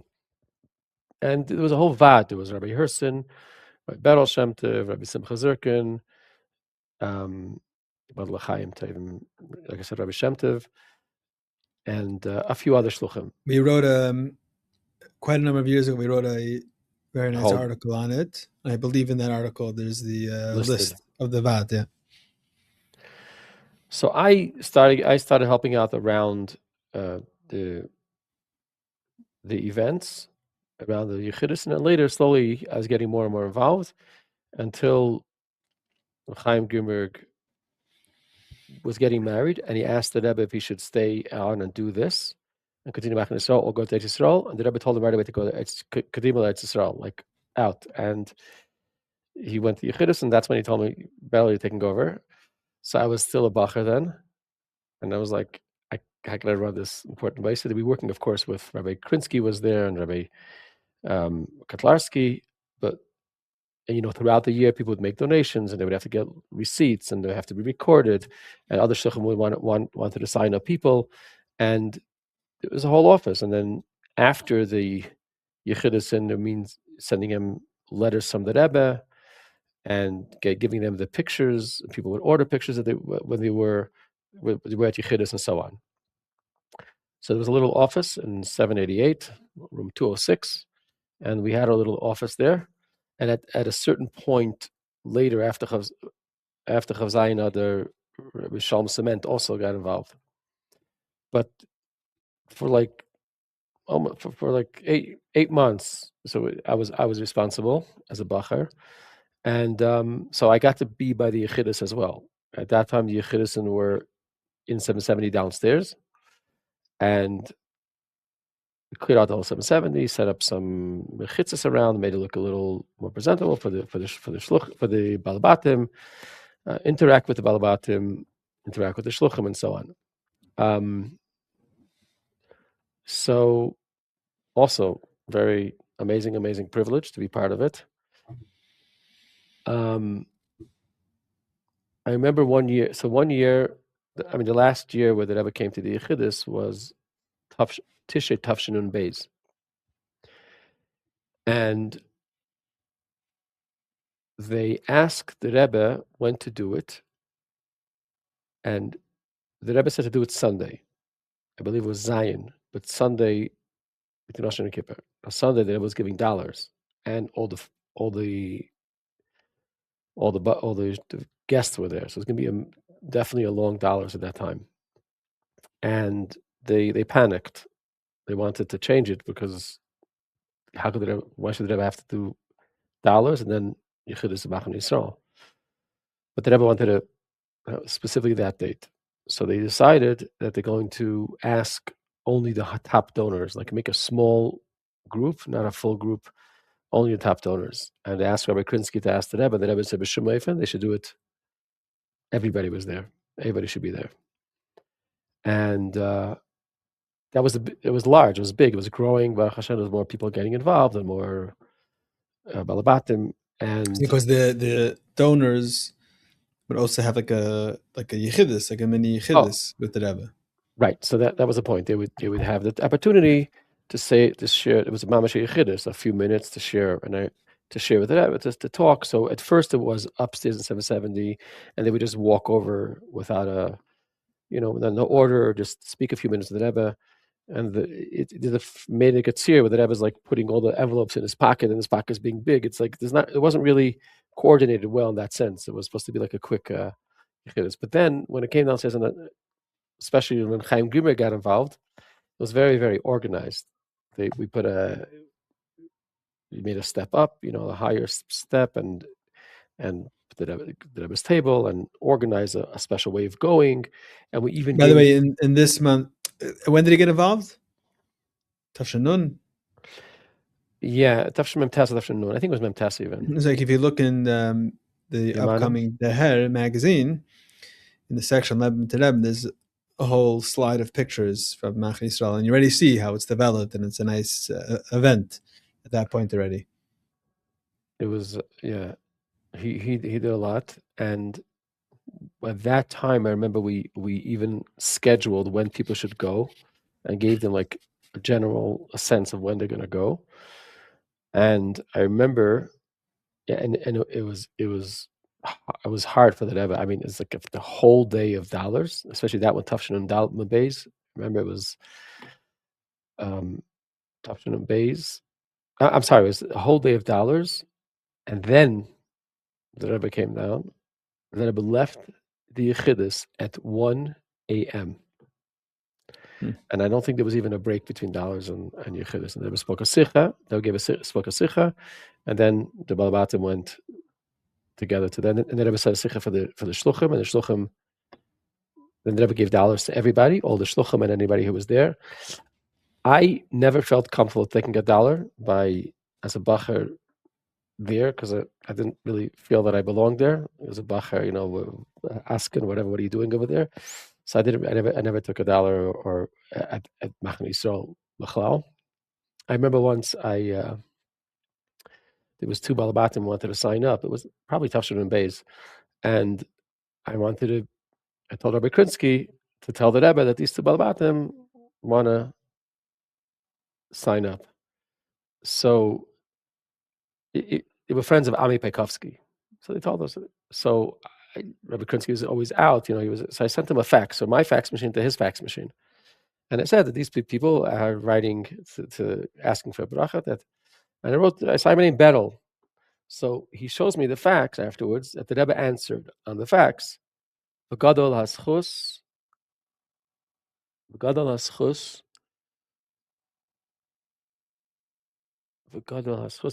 and something else. V'gadol haschus and something else. 3 words. And I was shocked. I was like, you gave the Rebbe my paper with my Berel? Like, I meant you to tell them, what do you, I'm not supposed to be giving the Rebbe like papers like that. But anyway, that's what he did anyways. That's what happened. So I was a little more careful then. But again, I wasn't working officially. I was a bacher, and I had a kita, an office in 770, and I would learn and take a few minutes, and then work over there. I was still in yeshiva, I was doing smicha, whatever it was. I remember, after Tkiyas, So you're uisgemutscht and you're all sweaty and all thing. And I was able to go upstairs to my office and change and come back down to 770 mitten davening. Those are the So perks. the perks of the extras of working there. I remember, again, I think it was Tafshin Nun Beis, or maybe earlier. And after the Rebbe, after the Yechidus, the Rebbe was sent out letters to everybody, all the Balabatim, and thanking them for coming, and whatever it was. And Yeah, we have some of them are around. I've seen them. right. It's like So on behalf of Machane Yisrael Development Fund, Lubavitch headquarters. That there was a whole interesting lesson in the letters. it was on the Machane Soul stationery. Yeah.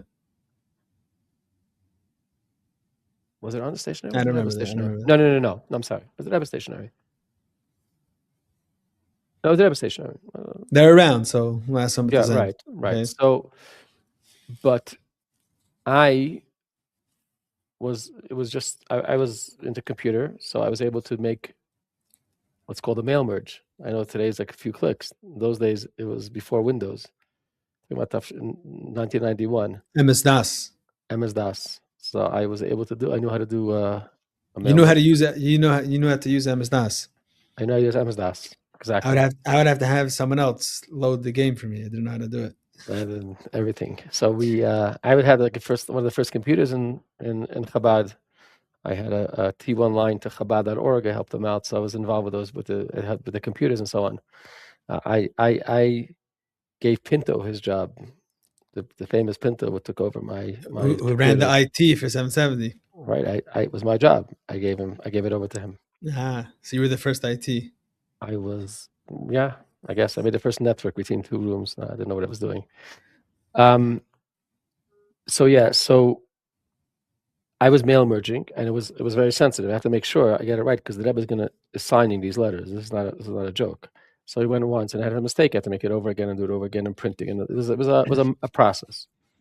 So the Balabatim were getting the letters, and there was one guy who came with someone else, with Joe Carey. I don't know if you know, the name is Joe Carey's Avram Shemtes, Avram Hecht's Balabas. Did the videos. The Rebbe tells him with the Yechidus that they danced around the video. He's a video producer, and the Rebbe tells him to dance around Moscow and Machane Live around the video. So he brought a friend of his. So we didn't make a letter for him because he's not a balabas. He's not a donor. He's not a donor. He made a donation, but he's not a donor. So we didn't make a letter. I prepared it and I gave it to Rabbi Krinsky. And he says, Rabbi Krinsky comes in and he says, Berel, the Rebbe was asking, where's the letter for so-and-so? I was like, oh my God. You're saying the one time you made up a decision. You're playing games. I mean, of course, he didn't deserve it. He wasn't a balabas. So I'm going to argue that I was asking, where's the letter for planning and planning? I'm like, okay, coming right up. Mm-hmm. Wow. Another time there was somebody, Berkevov brought someone, a friend of Chabad from India. He's known. I think his name is Rupin Bansali. And Rabbi Berkevov, the famous Rabbi Berkevov, brought him. And we were very nervous to someone who wasn't Jewish. How was the Rebbe going to respond? Is the Rebbe going to be okay with it? And the Rebbe was very warm to him. It was very nice Yechidus, and he made his donation. And I remember on his letter, the Rebbe wrote on top a few lines about Sheva Mitzvah Zunayach. B'ksav Yad, in English. In English. I don't have it. That was my memory, and it's probably around. I mean, he probably has it, but the Rebbe specifically wrote something about Sheva Mitzvah Zunayach. So yes, I hung around there, and at one point in Yud Tafshin and Beis, they were filming. Jerry Levine was filming the Rebbe for Gem. So we heard So Jared Levine is involved with Rabbi Shalom Bar Lipsker and the Aleph Institute, and he was the anchor Chanukah Live. So he Jem was Jem hired him. Jem hired him to film the Rebbe. to produce some type of film or something. I don't know. I'm asking. I don't know I don't know what the end result, but Hildel Krinsky hired him, and they gave him equipment, and they gave him money, and they gave him. He was going around, and he was, like you said, he was the anchor of the Hanukkah Live. He also went to Machane Yisroel, by the way. Yes, he went to Machane Yisroel. That's correct. There's a video of him telling the Rebbe that in honor of the Rebbe's 40th, the Nesias, he quit smoking cigarettes. Yeah, that's okay. Yeah. Wow. Okay. Yes, he goes to Machane Yisroel. Rabbi Lipsker was very involved in Machane Yisroel. He brought a bunch of people. I just remember dealing with Rabbi Shalom Bar Lipsker. He was not major, but not many interactions. But I was a bachro, and he was very, very respectable, and he was like, even though he was far superior, a major shliach and so on. Anyway, so they were filming, and the Rebbe gave permission, and if you see the major, amazing footage from the Rebbe davening, and the Rebbe coming in, the Rebbe had the chalukas, and so on. It's also proper, very modern cameras. So, I mean, those videos look like they were taken today. It was very, very high-end equipment that they were using. Betacam footage, yes. Betacam footage, and they were Yud Shvat. They wanted to go to the Oyel to film the Rebbe the Oyel. So after davening, but Yud Shvat, I was in the office, and they said they need someone to go with the camera crew. To go with them, Pasha, to go. So would you ask me if I want to go? I'm like, okay, I was never by the Oyel when the Rebbe was there. Although Yud Shvat and Erev Rosh Hashanah people were allowed, I never did it. I don't think it was. It's respectable. So, but here was enough. Here they needed someone to help, so I went to help. So I remember. So we set up. I had a cameraman. These goyim they don't know much about. So they're standing outside 770 waiting for the Rebbe to come out. And I remember, like in a little anecdote, I told them the Rebbe's secretaries are going to come out with the bags and put it into the car before. So they see this going on. They didn't recognize. Like they told me they were expecting a few women to come out. The secretary. So they were waiting for some like secretaries to come out. They didn't have secretaries. Right. Anyways, the Rebbe comes out and immediately sees Lubavitch secretary is a different definition. Yeah. Let's get us secretary. Secretariat. Excuse. Yeah. The Rebbe comes out and immediately sees them, and he goes straight to them and gives tzedakah, and he gives them coins. I, of course, stepped away, but the camera crew gets the thing. And then we went into our van and followed along. And the footage is available. It's incredible footage. It gave me such a different perspective of something like seeing the Rebbe going to the oil and the achanas that I was making to the oil, and the quietness and at first I was bothered, like this traffic. Why is he not zooming and running and going fast? And then I'm thinking, like, the Rebbe's here and there's nowhere to rush to. This is a quiet time, and it's what's the difference? Going. So it was a very driving the whole alongside the Rebbe and in front and the back and going with was really, really powerful. And at the oil itself, I stayed outside, but the video is there. And then everybody clears out and leaves, and the Rebbe's there himself, and it was so eerie, like it's getting dark. And the Rebbe's himself at the oil, and we're standing over there behind some matzevis, ready to take the film of the Rebbe going to his mother. And it was wow. So the Rebbe walks down the pathway and stands. It's dark and there's a few lights, and the Rebbe stands right on the shvil to his mother, says something, capital Tillim or whatever it is, and then the Rebbe goes back to the car, and he stops by the Rebbe sitting over there, and it's the Rebbe bending down. I wasn't sure what it was, and then the Rebbe goes and rips out some grass. You're supposed to rip out the grass before you leave a cemetery, okay, Beis Achim. Once, twice, and the third time the Rebbe holds it. But as the Rebbe gets up, the Rebbe loses his balance and catches himself on the wall of the oil. I noticed on the official film, it's missing that section. But I remember that I got so scared I was gonna never regains his balance and goes into the car. Right before he goes into the car, he throws in the last bit of grass. I mean, to me, it meant like ripping out grass is so important that even if it takes a lot of effort, and it's something important.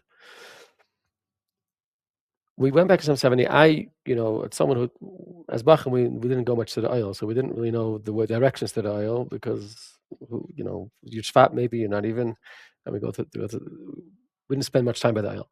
So we didn't get back in time. So when we came back, we went upstairs. It wasn't shy to go take the whole camera crew to the downstairs 770.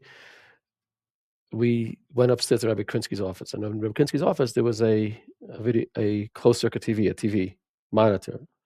Again, downstairs. Up downstairs, which there were a few people on the block who had the no such thing as wireless, no such thing as internet. So you don't even can imagine what it means to have like. Well, I just found out a few years ago. I was sitting talking to Rabbi, I think his name is Rabbi Zalman Wilhelm in Shliach in Vermont. He's a son of Baruch.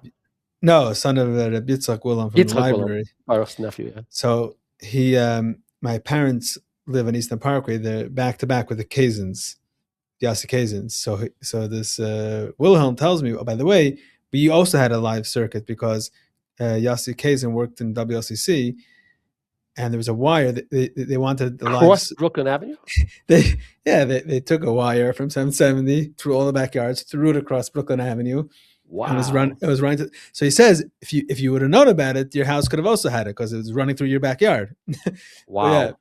The technology, then they just threw a wire over the street. It blended in with all the other telephone wires. Running through the backyards. Yeah. So Rabbi Krinsky had. Right. So we're watching the Rebbe go to the Amid for Mincha,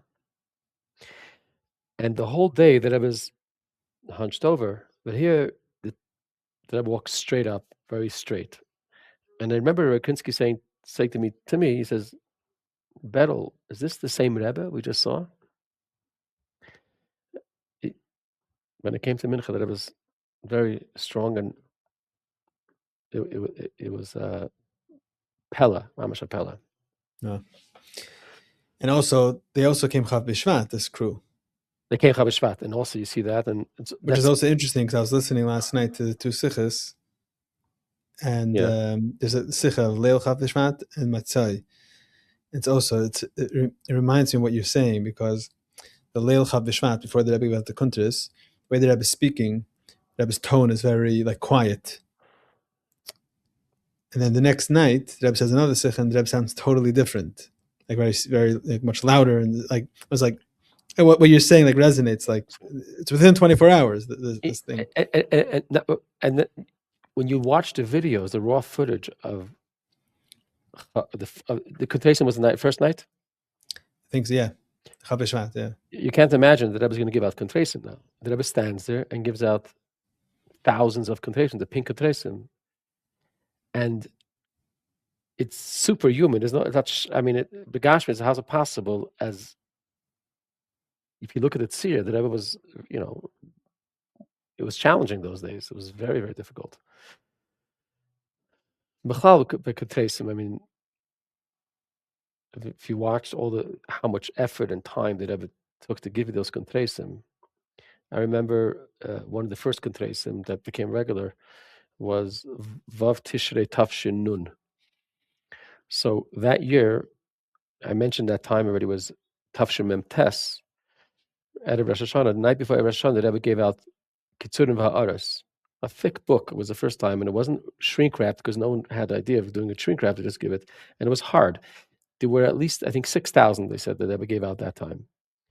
Then comes Rosh Hashanah, 3 days of Rosh Hashanah, not 3 days. I'm sorry, Rosh Hashanah and Sem Gedalia, And Temudaya, of course, is dollars. And then I think there was already Lekach, already once. Al Kapanim, Vav Tishrei, the Rebbe wants to give out a kuntis. A kuntis is Shatamai Mesasin from Tzemach Tzedek, and a letter from Vav Tishrei, and Lekach, and $1. And I remember as Bachrim, they had it in yellow manila envelopes. But apparently the Rebbe told it to them very late, and they had very little time to print it. And as the Rebbe is giving it out, we're packing it upstairs in the Weibishal, and even stapling some of the things. And we're putting. And the numbers, they were like 9,000 kontresim. And this is after Keshe Bracha. So this is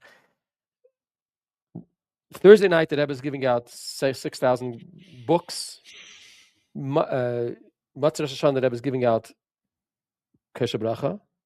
Then there's a Sicher, Tzem Gedaya, the Rebbe is giving out $. Then the Rebbe is giving out, and the Rebbe still wants to give out more. And this is the whole Eilam, is a whole bunch of guests. And the Rebbe is giving out these manila envelopes. And it wasn't easy. It was like 9,000 of them. It's incredible. And then there was again Sunday of that Sunday, there was $, but there was lekach in the $. They never gave out $, and lekach at the same time.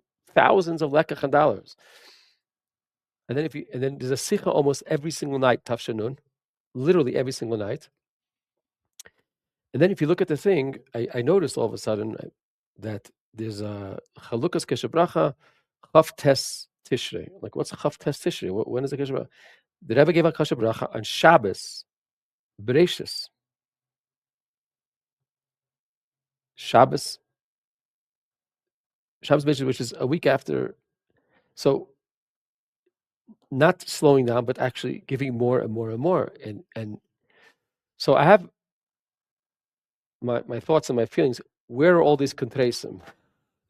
What are people doing with these kontresim? Are we learning these kontresim? Are these obviously are very important kontresim because the Rebbe chose these to give out. So there were 4 Tanyas, 3 the Rebbe gave them himself, then 1 the Rebbe gave through the Koil Jungelite. Then there's so many kontresim. These should be like high on our bookshelf, and we should use it every single day. Either, as kids, we also got Sidurim in Shavuos Tafshan Ametes. I gave all the kids Sidurim. I still have mine. I use it every day. There's there's Kiturim artists is interesting stuff also. And Shafta Maim is an interesting mimer too. And just so many contations that Rebbe gave us. So we have achrayus to like use it and give it to, study it, pass it on to our children, but also learn it ourselves. The Rebbe himself said a number of times before giving out a kuntus that he's giving out the kuntus to learn. That's the purpose of it. When he gave out in Tafshim Beis, he said he hopes that the Tanya, he hopes they're going to use it so much, you're going to have to give another one soon. And Taka gave out Tafshim Dal through the Koilel. And then in Tafshin, Yudshvat Tafshinun, the Rebbe gives out the turquoise, the green Tanyas. At that time already, they shrink wrapped it to make it a little easier. And then Yutas Kislev, less than a year later, the Rebbe gives out another one, which means the Rebbe expected that one should be so used and spent, we have to give another one. It begs. We have to, these are the contations that we have to use. Now, not all the Bachram took every kuntres. Of course, dollars, not everybody went every time, but also kuntres, not everybody took every kuntres. It was. You didn't go every time? I did not go every time. I was there, we stayed there, but we didn't take every time. You're saying you didn't go because it was very taxing on the Rebbe to give out these kontresim, and Bachrim felt, or Gedait felt that we'd have to care about the Rebbe's gesund also. Mm-hmm. Okay. But I have from my father, and I have father of Shalom and mother of Shalom, and my wife has them, and I use them every. Now is the Chapei Shvat, the pink kontresim. Yeah. I mean the Chapei Shvat. Okay, so So you continued this work with Machane Yisroel and your work in the offices for a few years, right?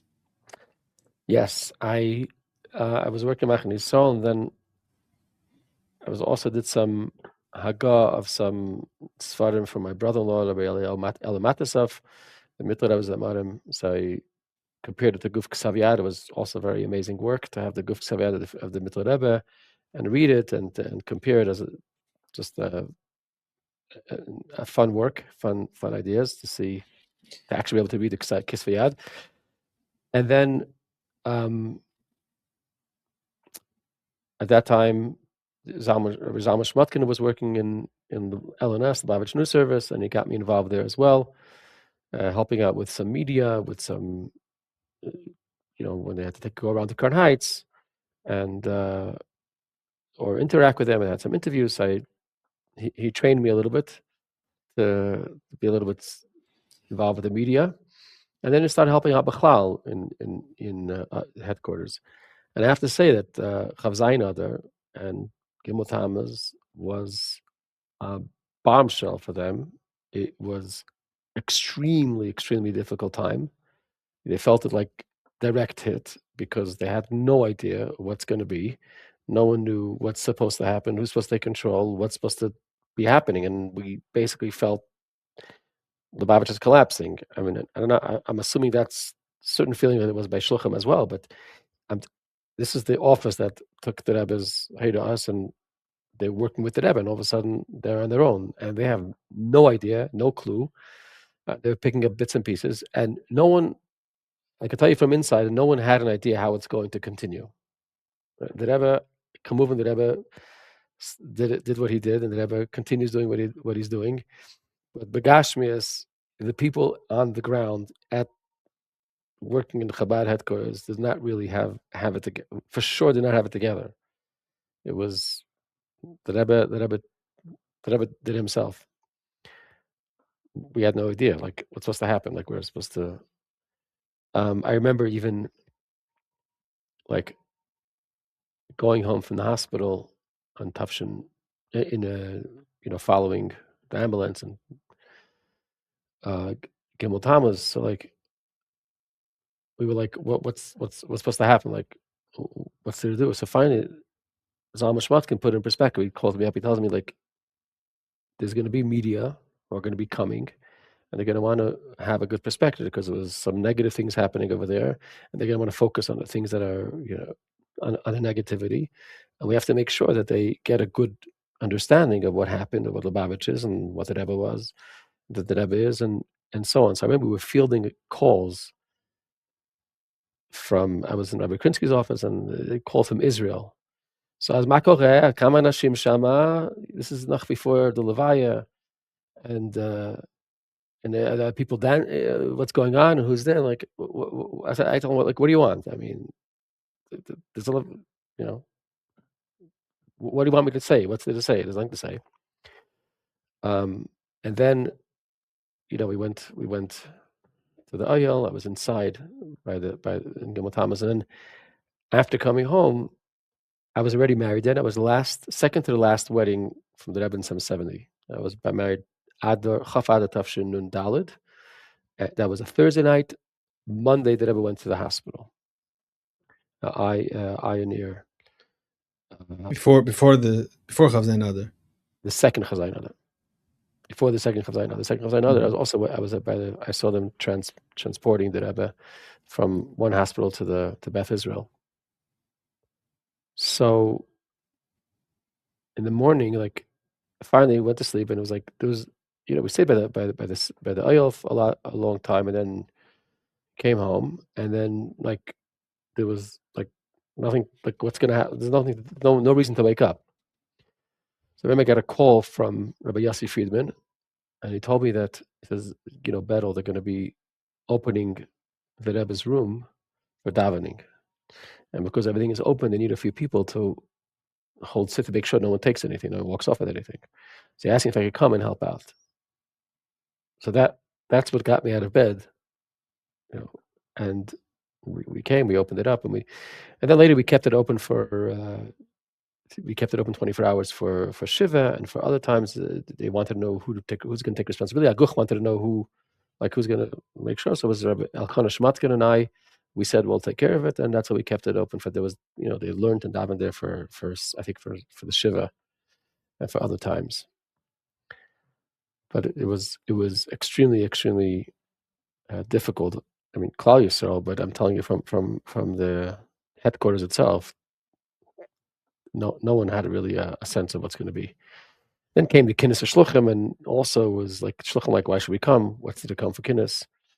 We had to make phone calls and beg Shluchim and tell them that the Babich is still a point to come and still be here and so on. And slowly it grew back, but it took some time, it took some effort. Oh. We're still figuring it out. We have to allow the Rebbe to do it, because we're, just long. Caused by Mishtet nicht. Not going to stop the Rebbe. The Rebbe will continue doing, because no one really has it all figured out. Right. So, and you're sitting in a beautiful Chabad house, which is your Chabad house, the Rebbe's Chabad house, that you're the shliach to make it happen, the Chabad of Santa Fe. So obviously, you took it quite literal, that if to do the Rebbe's work, and I'm sure you see the Rebbe's hands in your shlichus as well today. Some amazing. First of all, I want to, using the term Santa Fe, I just want to clarify something, because Kiyadua, the Rebbe was against using the word Santa, and clearly, and when I lived in a block what's called S Mateo, I called it S Mateo. So why am I so easy using the Santa Fe? So I asked it of. So this is the point. Santa means holy. Santa Fe means holy faith. When you say Santa with a name of a person, Barbara, Diego, Chves, these are all saying that these people are holy. Santa Fe means holy faith, Amuna Kadesha.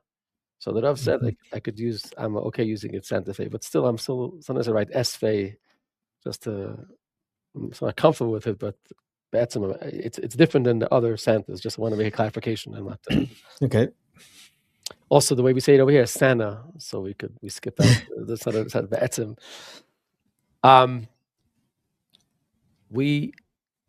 It was a whole long Hashgacha Pratis and a miracle that we came here. I wasn't planning. I had other ideas. I was almost going to stay in Crown Heights. I was working with Chabad headquarters, and I felt major work. A lot, it got busier and busier. But Hashem was starting to grow, and more people were coming in, and I felt, I guess, I was going to do it. Then it went from a 1-bedroom apartment to a 2-bedroom apartment, and I invested a lot of money to making it over.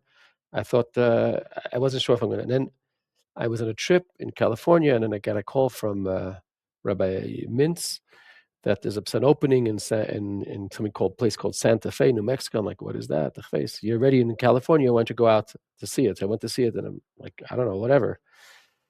So Rabbi Chaim Shmulker is the head shliach in New Mexico, in Albuquerque, and he took us around. We looked around, and I'm like, okay, whatever. We were told there's like a bunch of kids, and there's a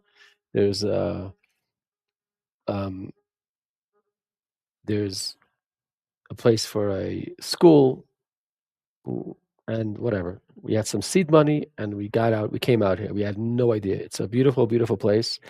It's not your typical city. I wanted to go just like a regular city in New York, in the United States. It's not. It's called a city different. It's second oldest city in the whole country. It's beautiful architecture, beautiful scenery, and so on. But it's extremely challenging as far as Yiddishkeit goes. Extremely challenging. Very, very liberal, and people come here to run away from all the big cities and from all the Yiddishkeit. So we made Baruch Hashem made quite a bit of progress here, and had major miracles, and keep seeing major miracles. I know you had a write-up of one of this one, but this is like one of the main stories that I have was we were looking to build a Chabad house, renovate a Chabad house. We owned the Chabad house. We wanted to tear it down and build it. And we had a major donor who committed for us to do it, to give quite a bit of money. But they had some tanoim, they had very specific tanoim, and they, for good intentions, that it should work out a certain way. And they wanted us to use specifically that place and this contractor, and we felt that it was tight. It wasn't really good for us. I was by the I went to the IL one time, and it was a Shabbos Yud Shvat, and I really like this. I was like, I don't know what to do. I'm pasha stuck. I'm tzadech, I have a nice pledge. I'm tzacheni. It's coming with a lot of restrictions, and I don't know what to do. And I came home, and I remember my daughter was having her bas mitzvah, and I decided to give her something that I got from the Rebbe. And I took out my package, and out of the package, I had a stack of stuff. Fell out a zettel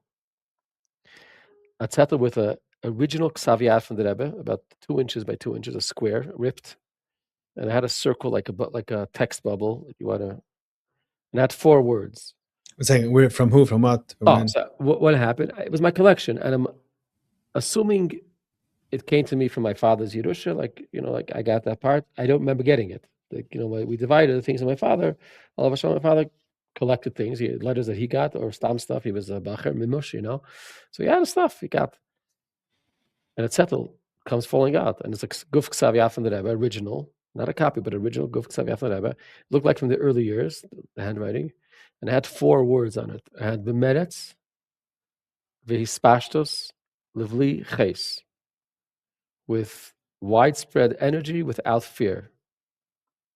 Incredible, just came out of it like of Shabbos. I'm like, this is a clear directive. We immediately moved out of the Chabad house. We immediately did the groundbreaking, and and then the donor was so inspired that they made their donation even without us